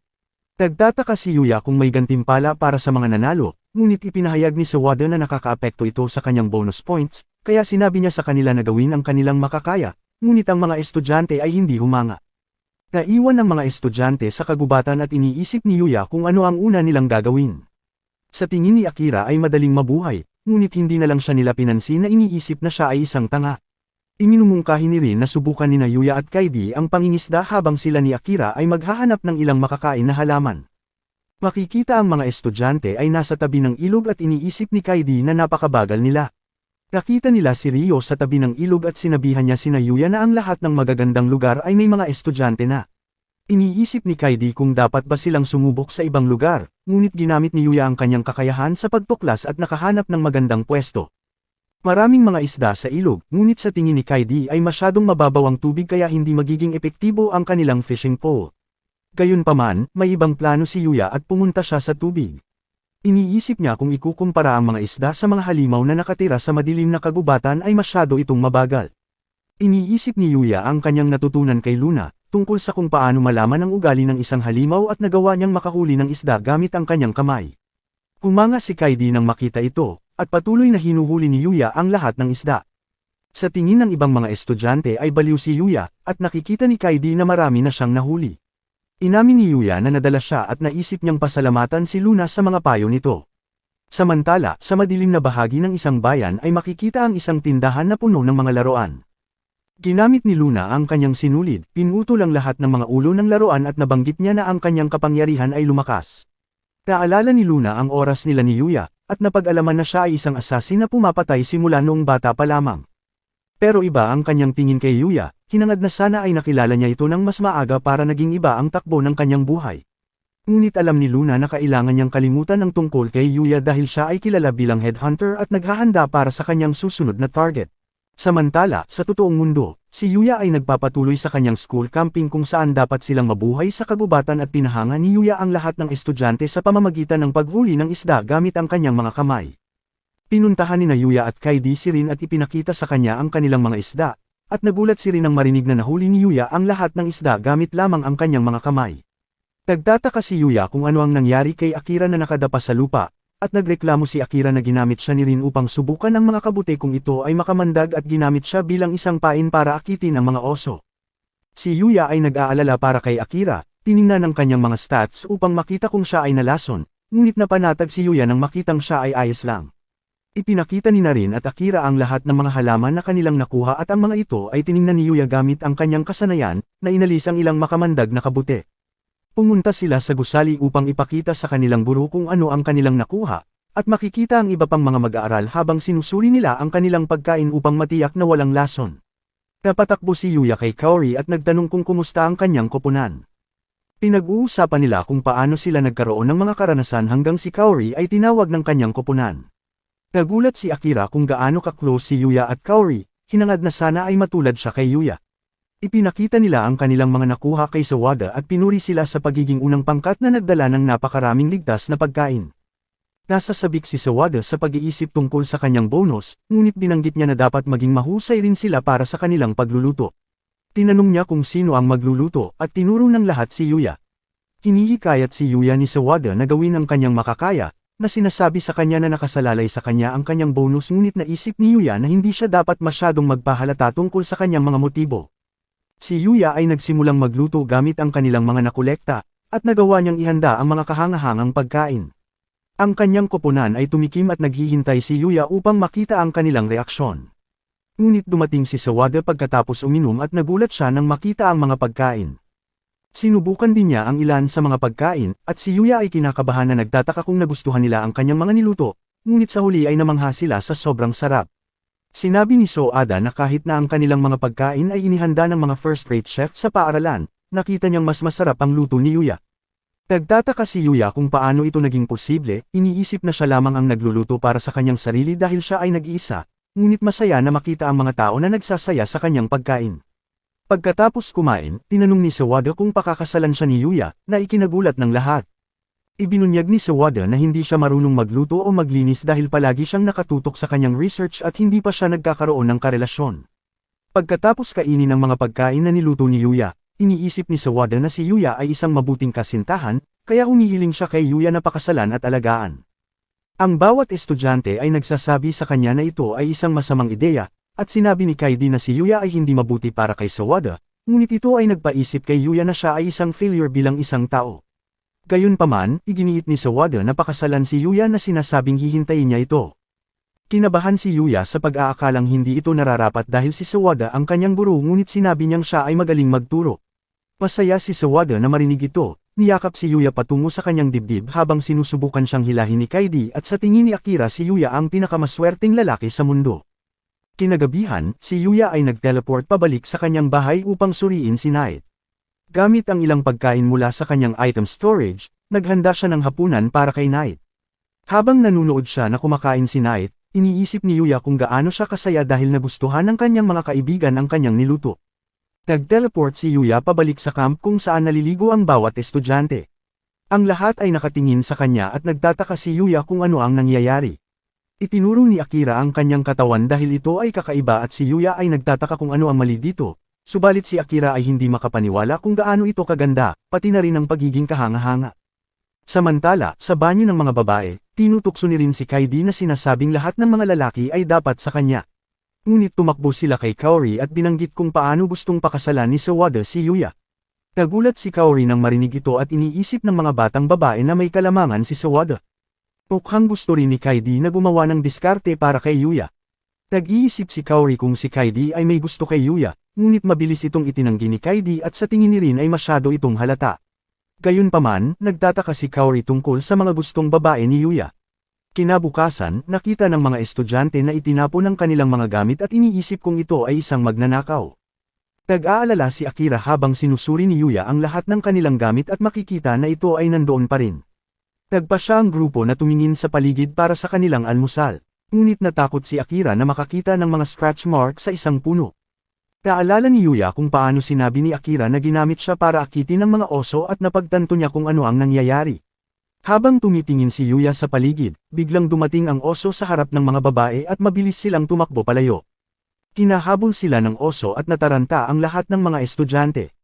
Sinabihan ni Sawada ang grupo na magtago kasama siya. Subalit, tumakbo ang oso sa mesa at sinabihan sila ni Sawada na pumunta sa ligtas na lugar. Habang sila ay tumatakbo, nadapa si Sawada at sinugod siya ng oso ngunit naharang ito ni Yuya. Nakikipaglaban si Yuya sa oso, tinapon niya ito sa lupa at itinumba. Pagkatapos, tiningnan niya si Sawada, na nagsasabi sa kanya na tuturuan niya si Yuya tungkol sa pakikipaglaban sa isang oso, ngunit dahil nailigtas niya ang kanyang buhay, nagpa siya itong pasalamatan at nag-aalok na pakasalan ulit si Yuya na magalang niyang tinanggihan. Nagtataka si Yuya kung ano ang mangyayari sa oso at ipinaliwanag ni Kaori na tatanggapin nila ito bilang isang guard sa paaralan. Kung aatake ulit ito ng mga tao, magpapasya silang kakainin at mukhang naiintindihan ito ng oso. Naresolba na ang gulo at natapos na ang kanilang school camping. Pagbalik sa kanyang bahay, nakatakdang makipagkita si Yuya sa hari sa kabilang mundo kasama si Lexio upang salubungin si Yuya. Gayunpaman, nakatagpo si Yuya ng isang grupo ng mga halimaw sa kagubatan at iniisip niyang masama kung magkita ang grupo ni Lexio at ang mga halimaw, kaya nagpasya siyang patayin ng mga ito. Sinugod ni Knight ang isang halimaw at binato ni Yuya ang kanyang sibat ngunit nasanggalang ito, kaya nagpalit siya ng isang martilyo na tuluyang tumalo sa halimaw. Pagkatapos ng laban, humanga si Yuya sa mga sandata ng Sage. Ang halimaw ay nag-drop ng isang magandang helmet at sinubukan nito ni Yuya, ngunit makikita ang isang kakaibang kuneho na nanunood sa kanya, na iniisip na siya ang kanyang hinahanap. Habang papalapit ang grupo ni Lexia, nagulat si Owen nang makita si Yuya at napagtanto ni Yuya na dahil ito sa kanyang helmet kaya mabilis niya itong tinanggal at natutuwa silang makita siyang muli. Tinanong nila si Yuya kung ito ay handa na para makipagkita sa hari at formal nilang inanyayahan na sumama sa kanila sa palasyo. Ngunit biglang tumalon si Knight kay Lexia na biglang bumagsak ang isang puno at hinampas ito ni Yuya sa kalahati. Napansin ni Yuya ang mga sinulid na ginamit ni Luna at napagtanto ni Yuya na pinoprotektahan ni Knight si Prinsesa Lexia. Nagtataka si Owen kung ano ang nangyayari, at makikita si Luna na sinusumpa ang sarili dahil sa pagkabigo. Ngunit habang sinusubukan niyang makatakas, inatake siya ni Yuya at nawala ng malay. Nagulat si Yuya nang makitang ito ay si Luna at si Lexia ay pumunta sa kanya na nagtataka kung sino si Luna. Sinabi ni Yuya kay Lexia na si Luna ang nagtangkang umatake sa kanya at napagtanto niyang alam ni Knight ang lahat. Hiniling ni Yuya na pagalingin ang kanyang mga sugat at dalhin siya sa kanyang bahay upang tanungin kung ano ang nangyayari. Dahil ayaw ni Yuya na maniwala na si Luna ay isang masamang tao, kaya pinagkaloob ni Lexia ang kanyang kahilingan habang nagmamadaling lumapit si Owen na sinasabi kay Lexia na huwag tumakbo ng mag-isa. Gayunpaman, sinabi ni Lexia kay Owen na bibisita siya sa bahay ni Yuya. Nagtataka si Yuya kung sigurado siya at sinabi ni Lexia na curious din siya kung bakit siya inatake at nagdududa tungkol sa relasyon ni Yuya kay Luna. Kaya nagpa siya si Yuya na gamitin ang kanyang teleportation para makabalik ng mas mabilis at naiwan si Owen. Nagulat si Lexia sa teleportation at hinihintay nilang magising si Luna. Ipinaliwanag ni Yuya kung paano niya nakilala si Luna sa kagubatan at kung paano sila nagsasanay ng magkasama, ngunit mas interesado si Lexia sa isang teleportation spell na ginamit ni Yuya upang makabalik sa bahay. Sinabi ni Yuya na naisip niya lang na gumamit ng mahika para sa transportation at nagawa niya lang ito. Hindi makapaniwala si Lexia kay Yuya at sinabi sa kanya na ang teleportation magic ay itinuturing na isang bagay mula sa isang fairy tale at wala pang sinumang nakumpirmang gumagamit nito. Binalaan ni Lexia si Yuya na kung malalaman ng sinuman na gumagamit siya ng teleportation spell, maaari pa itong humantong sa isang digmaan, kaya pinangakuan niya itong hindi ito gagamitin ni Yuya sa harap ng mga tao nang hindi nag-iisip. Biglang tinawag ni Lexia si Luna, tinatanong siya kung gaano katagal niyang balak magpanggap na natutulog. Bumangon si Luna na pagtanto na siya ay bistado at napansin ni Lexia kung paanong alam ni Yuya na siya ay nagpapanggap ngunit si Yuya ay mabait at nakikipaglaro. Tinanong siya ni Lexia tungkol sa kanyang nakaraan, ngunit sa tingin ni Luna ay wala itong kabuluhan at sinabi niya kay Lexia na patayin na lang siya, ngunit si Yuya ay nagtanong din tungkol sa kanyang buhay, kaya ipinaliwanag ni Luna kung paano siya naging ulila na naghahanap ng pagkain sa basurahan para lamang mabuhay. Ngunit si Luna ay kinuha ng isang lalaki at tinuruan kung paano magbasa at magsulat, pati na rin ang mga paraan ng pagpatay at sumali siya sa Dark Guild. Si Yuya ay nag-iisip tungkol sa Dark Guild, at ipinaliwanag ni Lexia na sila ay isang organisasyon na responsable sa paggawa ng lahat ng uri ng krimen. Sinabi ni Luna kung paano niya nakumpleto ang hindi mabilang na mga pagpatay at nakilala siya bilang headhunter. Nagulat si Lexia nang marinig ito at ang pangalan na headhunter. Nagtataka si Yuya kung bakit alam ni Knight ang lahat, at napagtanto niyang iyon ang dahilan kung bakit siya ay agresibo kay Luna sa simula.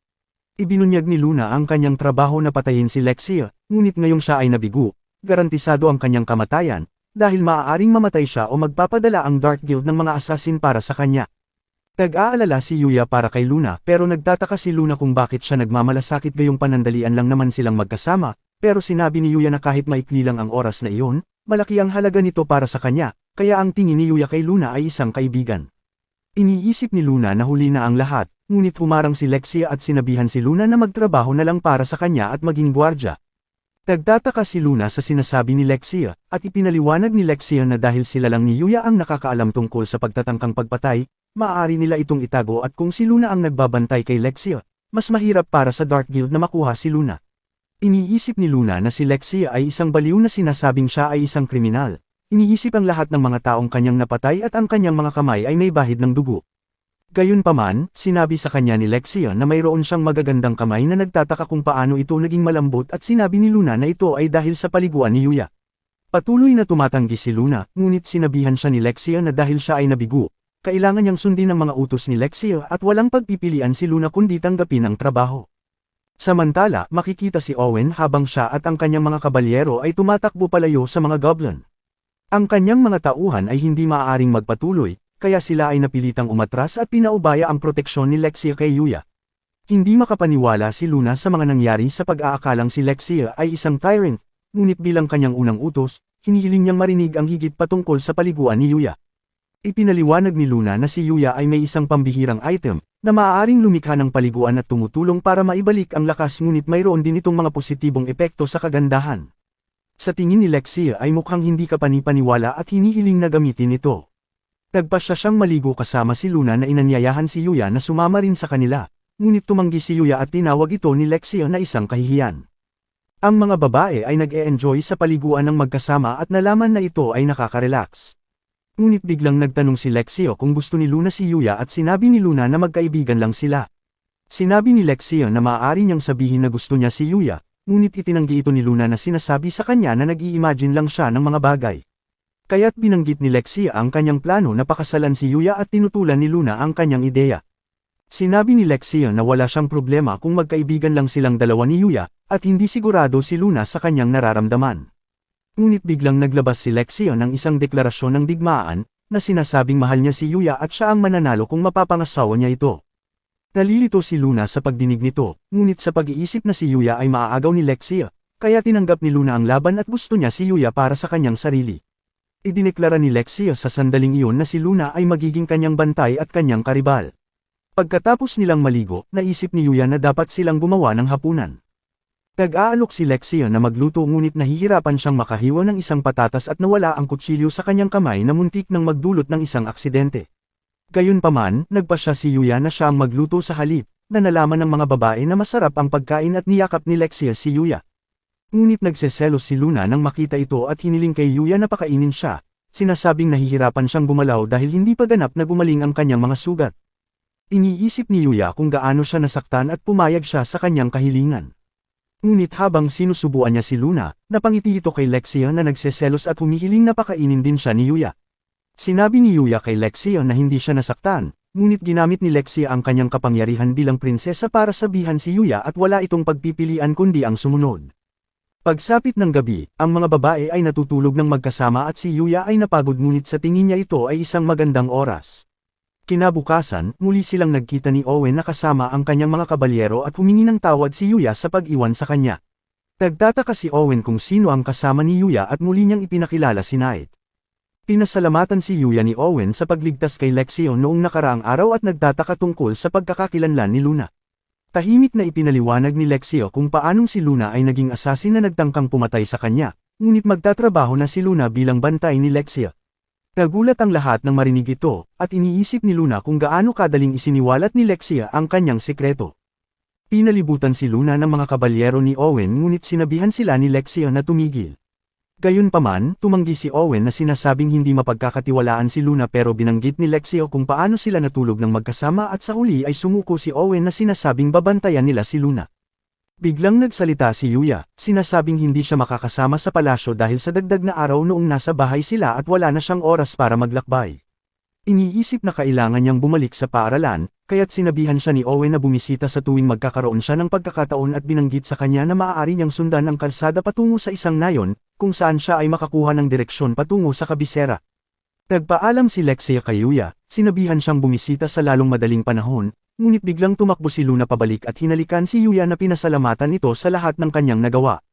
Napalunok si Lexia na hinihiling niyang bumalik upang mahalikan din niya si Yuya, ngunit nagkunwari si Owen na hindi siya narinig at nagpatuloy sa kanilang pag-alis.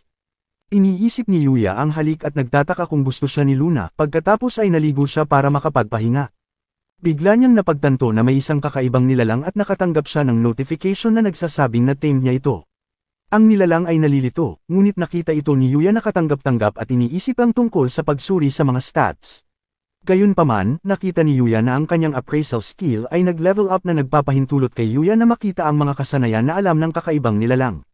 Nakita ni Yuya na mayroon itong skill na tinatawag na Holy Ground at nagtanong kung ano ang magagawa nito. Tumikha ang nilalang ng isang bilog na liwanag sa kanilang paligid at nagbibigay ito ng buff kay Yuya. Kumanga si Yuya at nagpasya siyang tawagin ito sa pangalang Akatsuki. Pinaalalahanan siya ni Knight tungkol sa oras at mabilis na nagmadaling bumalik si Yuya sa paaralan. Sa kanilang klase, inanunsyo ni Sawada na magkakaroon sila ng kompetisyon sa laro, na ang mga resulta ay makakaapekto sa kanyang bonus, kaya sinabi niya sa kanila na gawin ang kanilang makakaya. Ang unang kaganapan ay soccer, at ang mga mag-aaral ay mahahati sa dalawang koponan. Si Yuya ay gumaganap bilang goalkeeper, dahil hindi niya alam ang mga patakaran. Makikita si Rio na napakagaling at nakikipaglaban sa kalaban na koponan ng mag-isa, na namamahala upang makapuntos.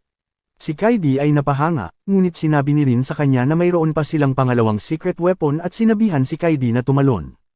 Tumingin ang mga lalaki at nagawa ni Akira na nakawin ang bola mula kay Rio. Nadagdagan ng kumpiyansa ni Akira at napagtanto ni Rin na palpak ang kanyang plano. Nalampasan ni Akira ang lahat ng mga estudyante at sinipa ang bola, ngunit napigilan ito ni Yuya at nagulat ang lahat sa kanyang ipinakita. Nag-iisip si Yuya kung ano ang dapat niyang gawin sa bola, at sinabi sa kanya ni Rio na ihagis ang bola sa abot ng kanyang makakaya. Kaya hinagis ito ni Yuya na diretso sa kabilang goal at iniisip kung siya ay nakapuntos. Pagkatapos ng klase, nilapitan si Yuya ng isang modeling agency na nag-imbita sa kanya na sumali sa industriya ngunit mabilis niya itong tinanggihan. Nagulat ang chief na hindi siya interesado, ngunit sinabi ni Yuya na nag-e-enjoy siya sa paaralan. Nagpakita si Miyo na sinusubukang pakiusapan si Yuya at ang kanyang mga kaibigan ay nabigla sa kung paano niya nakilala ang modelo. Ipinaliwanag ni Yuya na minsan niya itong nakatrabaho at ipinakita sa kanila ang cover ng isang paparating na magazine kung saan sila ay magkasama. Isang poster para sa kanilang sport competition ang biglang dumapo malapit sa kanila at hinabol ito ni Kaori. Ngunit biglang nakakuha ng ideya ang chief, sa pag-aakalang magagawa nila ang isang artikulo sa paaralan at kunan ng larawan si Yuya sa kaganapan. Kaya umalis siya upang pumunta at makakuha ng pag-aproba mula sa paaralan. Sa kabilang mundo, natalo ni Yuya ang isang skeleton monster ngunit sa kanyang palagay ay hindi pa siya lumalakas. Nagpasya siyang magtungo ng mas malalim sa kagubatan at nakakita siya ng isang lugar na may mga matitigas na mga punong kulay itim, na hindi kayang galusan ng mga normal na pag-atake. Nagtataka si Yuya kung paano lumaki si Akatsuki, subalit si Akatsuki ay nasa kanyang likod at bigla siyang inatake ng isang mithril na baboy ramo. Sinubukan niyang pagalingin ang sarili, ngunit muli siyang inatake nito. Iniisip ni Yuya na siya ay nasa isang problema at ang baboy ramo ay tumatakbo papunta sa kanya. Gayunpaman, napalipad ang baboy ramo at isang kakaibang kuneho ang biglang lumitaw. Nagpakilala ito bilang si Usagi at nagulat si Yuya na ito ay nakakapagsalita. Ang baboy ramo ay bumangon muli ngunit pinatay ito ni Usagi sa isang iglap, at nagulat si Yuya sa kung paano niya winasak ang mga nakapaligid na puno. Sinuri ni Yuya ang kanyang mga stats at makikitang ito ay malakas sa lahat ng uri ng mga skill. Nagpasalamat si Yuya sa kanyang tulong at hiniling sa kanya ni Usagi na ipakita sa kanya kung paano siya sumipa. Ipinakita ni Yuya ang kanyang sipa at nakita ni Usagi ang kanyang potensyal. Pagkatapos, ipinakita ni Usagi kung paano siya sumipa na binutasan ng mga puno, at sinimulan niyang turuan si Yuya na gawin ang kanyang ginawa. Pagkaraan ng ilang sandali, nagawa ni Yuya na sirain ang isa sa mga puno at nagpatuloy siya sa pakikipag-sparring kay Usagi. Nagtataka si Yuya kung bakit siya sinasanay at ibinunyag ni Usagi na ito ay dahil gusto niyang siya ang kanyang maging kahalili. Ipinaliwanag niya na kilala siya bilang isang divine at tungkulin niyang ipamahagi ang kanyang mga teknik. Sinabi niya na ang divine ay isang title na ibinibigay kapag nakabisado na ang isang partikular na larangan, at siya ang divine kicker. Ang kanilang trabaho ay protektahan ang mundo mula sa vile, na mga nilalang na nagpapakita ng mga negatibong aspeto ng mundo. Nagtataka si Yuya kung mayroon siyang pagpipilian sa pagiging tagasunod niya, at sinabi ni Usagi na maaari siyang tumanggi. Ngunit binanggit ni Usagi na ang paglaban sa vile ay hindi maiiwasan kaya kailangan nila ng maraming kaalyado hanggat maaari.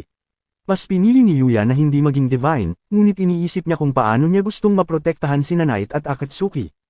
Nagpasya si Usagi na ipagpatuloy ang pagsasanay, ngunit humiling siya na matuto ng magic mula kay Yuya dahil humanga siya sa barrier na nakapaligid sa kanyang bahay. Kahit na iniisip ni Yuya na yun ay gawa lamang ng sage, nagpasya sila sa isang kasunduan kung saan magpapalitan sila ng kaalaman. Pakikita si Yuya habang hinahabol siya ng isang king mithril na baboy ramo.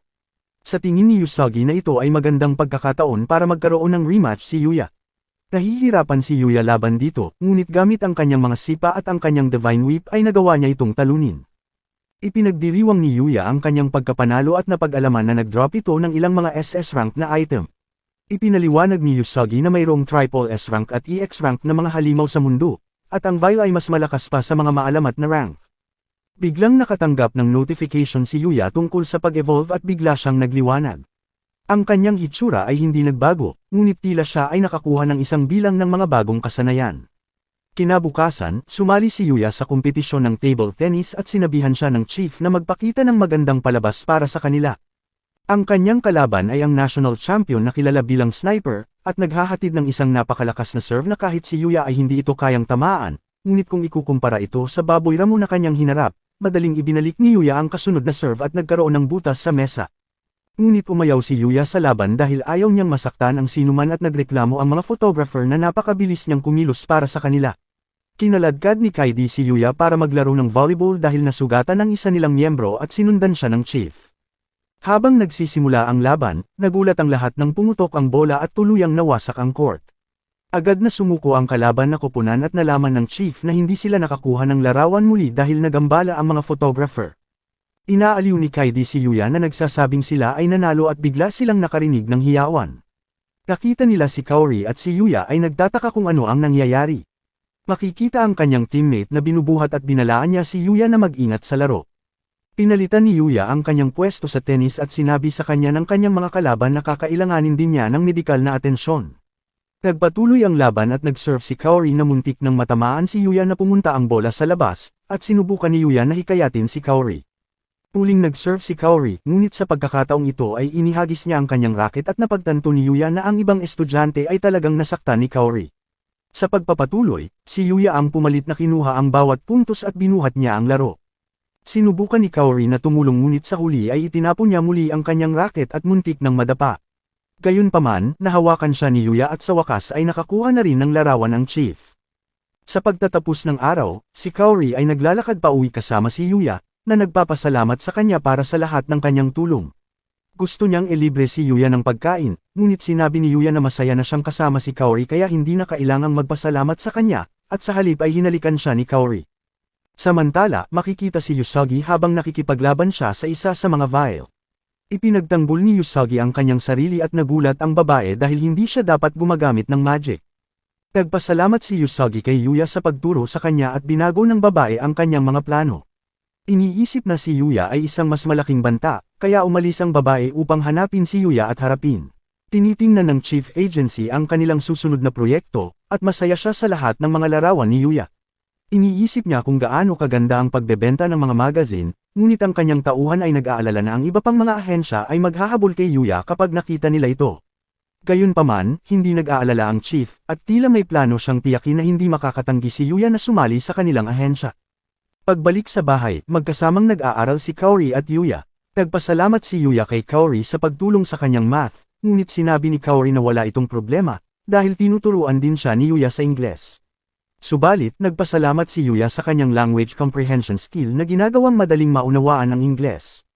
Sa isang pagbabalik tanaw, makikita ang dalawa na naglalakad pa uwi at nalamang malapit na ang kanilang mga pagsusulit. Nag-aalala si Yuya kung ano ang kanyang gagawin, at nagulat si Kaori na may hindi kayang gawin si Yuya, kaya siya ang nagmungkahi na maaari silang mag-aral ng magkasama. Nakilala niya si Akatsuki sa unang pagkakataon, at nakita niyang cute ang mga alaga ni Yuya habang natutulog. Hiniling ni Kaori na gamitin ang banyo, ngunit pagkatapos niyang umalis ay iniisip ni Yuya kung mahahanap niya ito. Napunta si Kaori sa harap ng pinto sa kabilang mundo at sinundan ito ni Yuya. Sinabi ni Kaori kay Yuya na naramdaman niyang tinatawag siya ng pinto. Ipinaliwanag ni Yuya na ang pinto ay kumukonekta sa kabilang mundo, at sinabi niya kay Kaori na subukang ipasok ang kanyang kamay sa pintuan. Ang kanyang kamay ay napahinto dahil sa barrier, at ipinaliwanag ni Yuya na tanging ang mga taong pinahihintulutan niya lang ang maaaring makapasok. Nagtataka si Kaori kung ano ang kabilang mundo, at ipinaliwanag ni Yuya na ito ay isang mundo ng mga halimaw at mahika, na ipinakita niya kung paano gumamit ng mahika. Namangha si Kaori, at ipinaliwanag ni Yuya na lahat ito ay dahil sa kabilang mundo, kung saan natutunan niya ang mga kasanayan na nagbigay daan sa kanya upang harapin ang mga masasamang tao na umatake sa paaralan, at iligtas ang lahat mula sa sunog sa department store. Hindi ito kapanipaniwala kay Kaori, at nag-aalok si Yuya na ipakita ang kabilang mundo. Hinawakan niya ang kamay ni Kaori, at tumawid ang dalawa sa kabilang mundo. Nagulat si Kaori nang makitang mayroon talagang kabilang mundo, at sinabi sa kanya ni Yuya na parehong nanggaling sa mundong ito sina Knight at Akatsuki.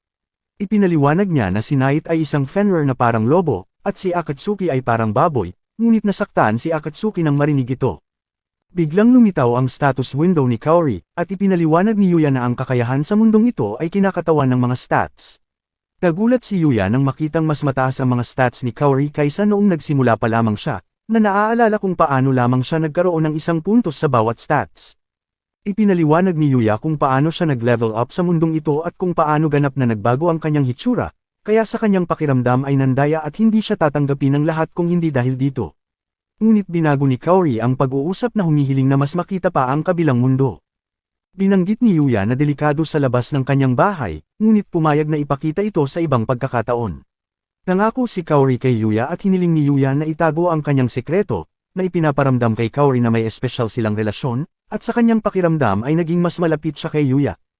Sa kabisera, bumalik si Lexia sa palasyo, at nagtataka ang hari kung bakit hindi nila kasama si Yuya.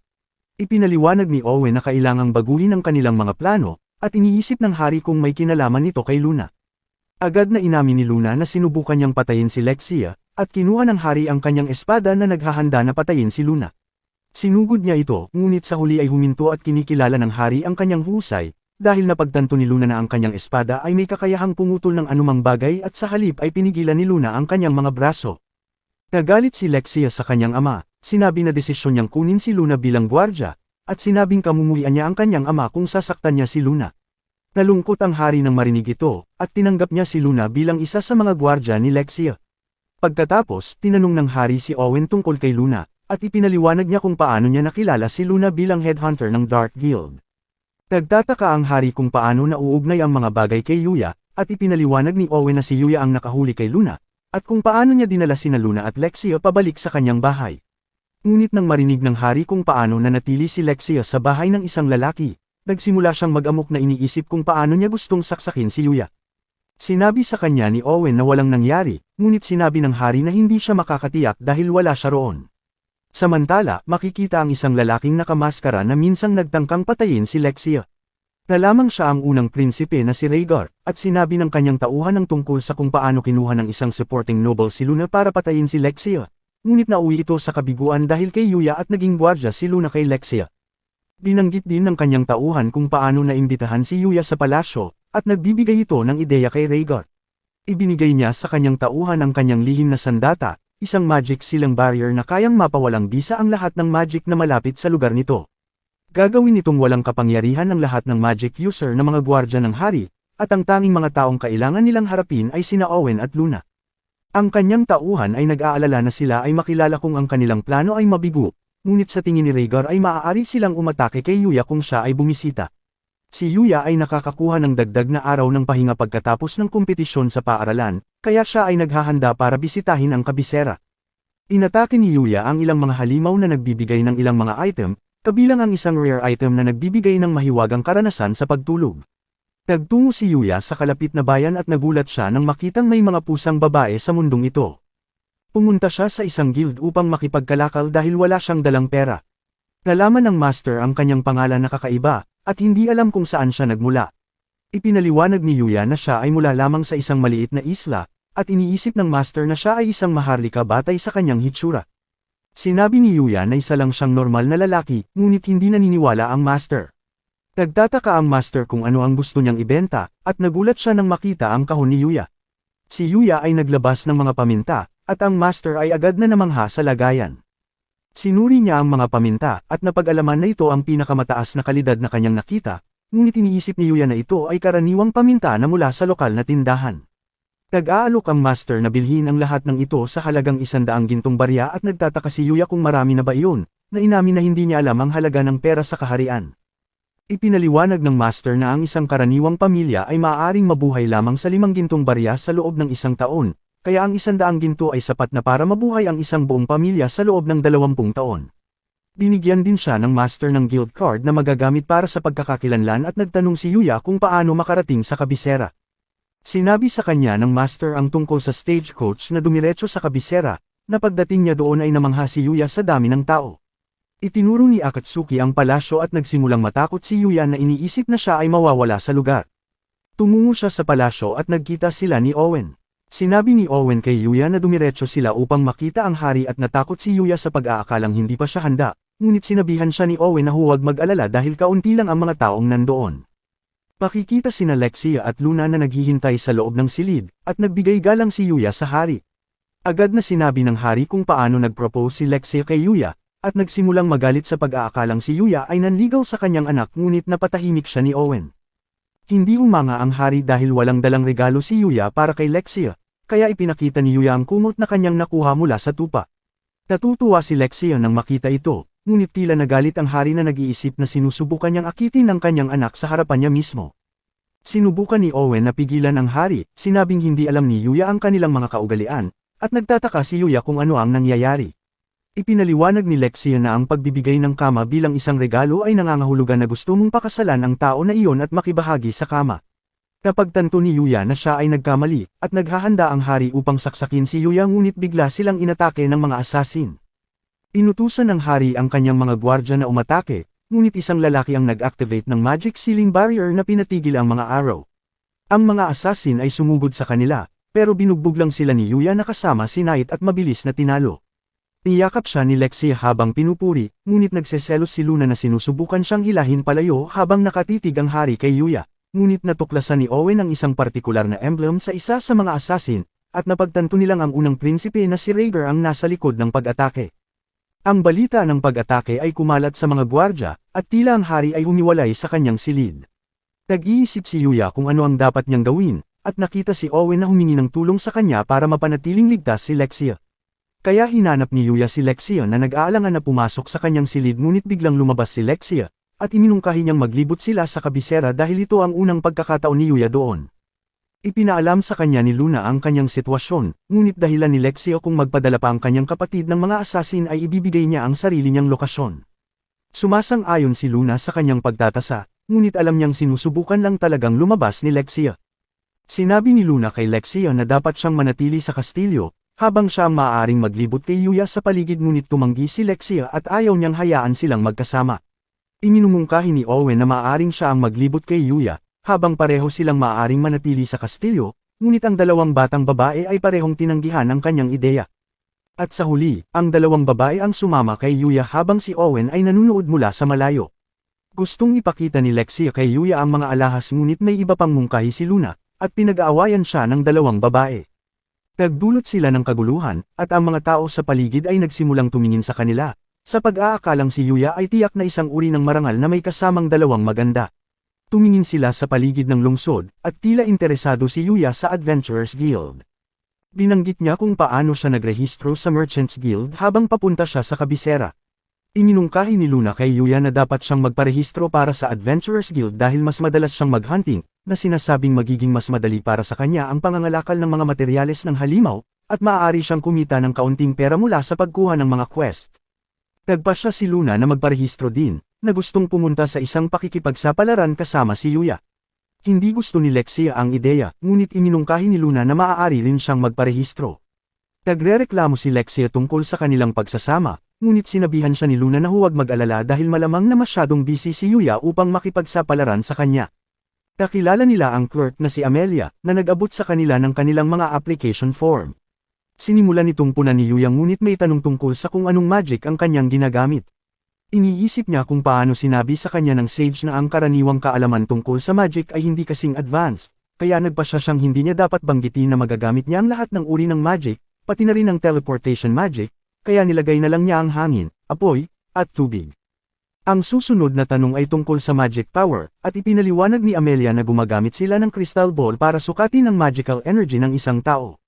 Nagtataka si Yuya kung bakit hindi na lang sila tumingin sa kanilang status window, ngunit ipinaliwanag ni Amelia na karamihan sa mga adventurer ay inilihim ang kanilang mga stats kaya ito ay upang matiyak na walang nagsisinungaling. Sinusukat ni Luna ang kanyang energy na ginagawang dilaw ang bola, ngunit nagkomento siyang hindi siya naging mahusay sa magic. Sumunod na sinukat ni Yuya ang kanyang energy, ngunit nagulat ang lahat nang nawasak ang bola. Naisip ni Amelia na maaaring ito ay isang pagkakamali, kaya nagpasya siyang muli itong subukan ngunit ang resulta ay pareho pa rin. Humingi ng tawad si Yuya na iniisip kung kailangan niyang magbayad, ngunit sinabi sa kanya ni Amelia na ayos lang. Tiningnan ni Amelia ang kanilang mga form, ngunit nabigla siya nang mabasa niyang maaaring gumamit si Yuya ng 3 iba't ibang uri ng magic. Nagtataka si Yuya kung may problema, at ipinaliwanag ni Amelia na ang kakayahang gumamit ng 3 uri ng mahika ay isang kwento lamang sa kaharian ng mga tao mula sa kanilang mga fairy tale. Iniisip ni Lexia na siya ay kamangha-mangha, at natutuwa lang si Yuya na hindi niya isinulat ang lahat ng iba pang mahika na kanyang magagamit. Inilalagay ni Amelia ang kanilang mga form sa isang makina, at gumagawa ito ng mga guild card. Ipinaliwanag ni Amelia na bilang mga bagong adventurer ay magsisimula sila bilang F-rank. Nagtataka si Yuya kung mayroong kailangang gawin para sa pagkumpleto ng mga quest, ngunit sinabi ni Amelia na malaya silang pumunta sa kahit saang lugar, ngunit binalaan niya sila na para sa mga item gathering quest ay kailangan nilang mag-ingat na huwag mag-overharvest ng mga halaman para ito ay kayang lumaki muli. Sinuri ng grupo ang quest board, iniisip kung ano ang dapat nilang simulan ngunit biglang nilapitan si Yuya ng isang babaeng nagngangalang Glenda. Sinabi niya na gusto niyang makipagtambalan kay Yuya pagkatapos makitang nawasak ang crystal ball ngunit sinubukan siya ng mga batang babae na hilahin siya palayo, na sinasabi na siya ay nakainom ng sobra. Umalis ang babae ngunit umaasa siyang makikita niyang muli si Yuya. Naisip ni Lexia na sumali sa guild, iniisip na kailangan niyang protektahan si Yuya mula sa ibang mga babae, ngunit sinabi sa kanya ni Luna na isipin ang tungkol kay Owen na nahihirapan na kontrolin siya. Tumungo sila sa bukid, at ang kanilang unang quest ay upang mangolekta ng ilang mga halamang gamot. Nagulat si Yuya sa kanyang discernment skill na nagbibigay sa kanya ng mga tagubilin sa pag-aani. Nahirapan si Luna na sinusubukang hindi masira ang mga ugat at natutuwa lang si Lexia na makalayo sa lahat. Iminungkahi ni Lexia ang isang kompetisyon nila ni Luna upang makita kung sino ang makakalap ng mas mahalagang mga halamang gamot, at ang mananalo ay maaaring makipag-date kay Yuya sa isang buong araw. Ngunit pinaalalahanan sila ni Owen na huwag mag-overharvest sa lugar. Umalis silang lahat para magsimulang maghanap at naiwan si Yuya na mag-isa. Nakahanap si Yuya ng manahilang plant at sinubukan ni Akatsuki na tulungan siya, ngunit ang kanyang nakitang halaman ay lubhang nakakalason. Bumalik ang mga batang babae dala ang kanilang mga halamang gamot, at sinimulan ni Yuya na suriin kung ano ang kanilang inani. Ngunit biglang dumating si Owen na nagmamadali na sinabing natuklasan nila ang lokasyon ng unang prinsipe, at humingi siya ng tulong kay Yuya. Naiwan sina Lexia at Luna upang bumalik sa kastilyo, habang sina Yuya at Owen ay nagtungo. Dumating sila sa isang abandonadong bahay, at sa tingin nila ay tila tahimik. Iminumungkahi ni Owen na ang prinsipe ay maaaring mahuli na ng mga naunang sundalo, ngunit sa pagpasok nila sa bahay upang tingnan ito, isang kutsilyo ang tumama sa isa sa mga sundalo. Natagpuan nila ang prinsipe na nagbabanta sa buhay ng isa sa mga gwardya, ngunit ipinadala ni Yuya si Knight na nagligtas sa lalaki. Hinarap siya ni Owen, sinabihan siyang sumuko, ngunit tumanggi ang prinsipe habang hinahampas niya sila. Bigla siyang nagbanta na tatapusin ang sarili niyang buhay, sa pag-aakalang wala siyang kwenta at hindi alam ni Owen ang gagawin, ngunit agad na lumapit si Yuya para pigilan ang prinsipe. Sinubukan siyang salakayin ng prinsipe, ngunit sa huli ay bumagsak siya sa lupa. Nagpasalamat si Owen kay Yuya sa kanyang tulong, at naghahanda silang kunin ang prinsipe, ngunit biglang may sumabog nang bumukas ang bahay. Ang prinsipe ay natuwa nang makita ang batang babae mula sa vial. Gayunpaman, sinuri ng batang babae ang sitwasyon at natukoy na nabigo ang prinsipe, kaya hindi na siya kailangan. Nagulat ang prinsipe nang marinig ito, sa pag-aakalang gusto niyang tulungan siyang maging hari, ngunit ibinunyag ng batang babae ang kanyang tunay na plano ay gamitin siya upang magsimula ng mga digmaan at pumatay ng maraming tao hanggat maaari. Napagtanto ng prinsipe na niloko siya, at naghahanda ang batang babae na tapusin ang kanyang buhay. Sinubukan siyang iligtas ni Owen ngunit bigla siyang napahinto ng isang palaso. Nagtataka si Yuya kung saan nanggaling ang palaso, ngunit nagsimulang umatake ang batang babae ng higit pang mga palaso. Nagtataka si Owen kung ano ang kanyang hinahangad, at ibinunyag ng batang babae na sinusubukan niyang lipulin ang lahat ng sangkatauhan. Ang mga kabalyero ay nakikipagpunyagi laban sa mga palaso, at tila ang batang babae ay may kakayahan din na malaman ang kanilang mga galaw. Naghahanda ang batang babae na tapusin sila, ngunit ginamit ni Yuya ang kanyang magic power para alisin ang lahat ng mga palaso. Nagpasalamat si Owen sa pagligtas sa kanilang buhay, at napagtanto ng batang babae na siya ang Yuya na kanyang hinahanap. Gusto niyang lumaban kay Yuya, ngunit napansin niyang naubos na niya ang kanyang kapangyarihan kaya nagpasya siyang umatras pansamantala. Ang prinsipe ay dinala, ngunit si Yuya ay naiwang nagtataka tungkol sa pagkakakilanlan ng batang babae. Si Rhaegar ay dinala sa harap ng hari, at tinanggal ng mga bantay ang kanyang maskara at damit na inihayag ang kanyang katawan na nababalot ng mga galos. Nahihirapang tingnan siya ni Lexia, at nalaman na si Lexia talaga ang may pananagutan sa kanyang mga pinsala dahil minsang nawalan siya ng kontrol sa kanyang magic, at siya ay nahuli dito. Sa kalaunan ay nabaliw ang prinsipe pagkatapos matamaan ng magical energy ni Lexia at nagkaroon siya ng pagnanasa para sa pagkawasak, at ang tanging paraan upang pigilan ang pagnanasa ay ang magdulot ng higit pang pinsala sa kanyang katawan. Sinisisi niya ang hari sa hindi pagtulong sa kanya, at hiniwalay siya sa publiko dahil hindi na siya karapat-dapat na maging unang prinsipe. Tinitrato siya na parang wala lang, at nakaka-relate si Yuya. Gusto lang ni Rhaegar na matapos na ang kanyang paghihirap at nagmamakaawa siyang patayin. Biglang humarang si Yuya, sinasabing baka makatulong siya at inilabas niya ang kanyang healing juice. Sinubukan ni Rhaegar na lumaban sa una, ngunit ang kanyang mga galos ay tuluyang gumaling. Nagulat ang lahat at mabilis na humarap sa salamin si Rhaegar. Hindi siya makapaniwala na gumaling, at ipinaliwanag ni Yuya ang kanyang juice na ginawa ay mula sa mga halamang gamot. Nagulat ang hari dito dahil isa talaga itong maalamat na halamang gamot, at pinasalamatan niya si Yuya sa paggamit ng isang pambihirang bagay upang pagalingin ang kanyang anak. Ngunit sinabihan siya ni Yuya na huwag mag-alala dahil talagang itinanim niya ito sa kanyang hardin. Nagsimulang tumawa si Rhaegar, iniisip na kahit na gumaling siya ay nahaharap pa rin sa hatol na kamatayan. Nagtataka si Lexia kung anong mga krimen ang kanyang ginawa, at sinabi ng hari na gumawa siya ng maraming pagtatangka sa isang buhay. Sinabi ni Lexia na dahil laban sa kanya ang krimen ay nagpasya siyang patawarin na lang ang kanyang kapatid. Nabanggit ng hari na hindi ito ganoon kadali na sinabing sinalakay din siya ni Rhaegar, ngunit iginiit ni Lexia na patawarin din niya si Rhaegar at sa wakas ay pumayag ang hari, kaya nagawang iwasan ni Rhaegar ang kanyang sentensya. Pagkatapos nito ay sinasaalang-alang ng hari ang gantimpala ni Yuya. Iminungkahi ni Lexia ang kanyang kamay sa isang kasal, at nag-aalok din si Luna na pakasalan si Yuya. Ngunit ang hari ay nagbigay sa kanya ng title na Lord Knight, pati na rin ang pagbibigay sa kanya ng lupa at isang mansyon. Pumunta si Yuya sa kanyang silid upang magpahinga, at agad siyang nakatulog. Gayunpaman, nanaginip siya na nakikipaglaban sa misteryosong babae, ngunit siya ay natalo at bigla siyang nagising. Kinabukasan sa paaralan, inanyayahan si Yuya ng kanyang mga kaibigan na tumambay, ngunit nagmamadali siyang umalis pagkatapos ng klase at dinaanan pa niya si Kaori. Habang tumatakbo siya pauwi, ang tanging nasa isip niya ay ang misteryosong babae. Pumalik siya sa kabilang mundo, nagsasanay sa abot ng kanyang makakaya, para maging handa siya sa pakikipaglaban sa mga Vile. May naramdaman si Knight at bigla silang inatake. Nagpakita ang babae, at nagtataka si Yuya kung bakit siya inaatake. Ipinahayag ng batang babae na siya ay pumunta para sa paghihiganti dahil si Yuya ang taong maaaring makahadlang sa kanyang mga plano. Samantala, makikita si Kaori na pumunta sa bahay ni Yuya, na gustong mag-aral na kasama siya. Bukas ang pinto at pumasok siya sa loob na tumitingin sa kabilang mundo na umaasang mahahanap si Yuya. Ngunit bigla siyang nakarinig ng mga pagsabog sa di kalayuan. Inilunsad ng batang babae ang kanyang mga palaso kay Yuya, ngunit inatake niya ito at nagawa niyang matamaan na sinundan ni Knight. Ang babae ay humanga kay Yuya, iniisip na kailangan niya itong patayin bago pa lumakas. Nagsimula siyang umatake at napansin ni Yuya si Kaori. Si Yuya ay nabigla at sinubukan niyang protektahan si Kaori na humantong sa isang pagsabog. Ang batang babae ay naghahanda upang tapusin si Yuya, umatake siya gamit ang kanyang pinakamalakas na kapangyarihan, ngunit biglang dumating si Usagi at sinangga ang pag-atake. Humihingi siya ng paumanhin sa pagiging huli na sinasabing siya ay gumagawa ng ilang pagsisiyasat. At nalaman niya na ang pangalan ng babae ay Yudi. Natuklasan din niya na siya ang alagad ng Divine Archer, at ibinunyag ni Yudi na pinatay ang kanyang master kaya naghahanap siya ng paghihiganti para dito. Sinabi niya na si Usagi ay nagpapakita lamang kapag huli na ang lahat, at ang kanyang master ay palaging pinuprotektahan ng mga tao ngunit sa kalaunan siya ay ipinagkanulo ng mga ito.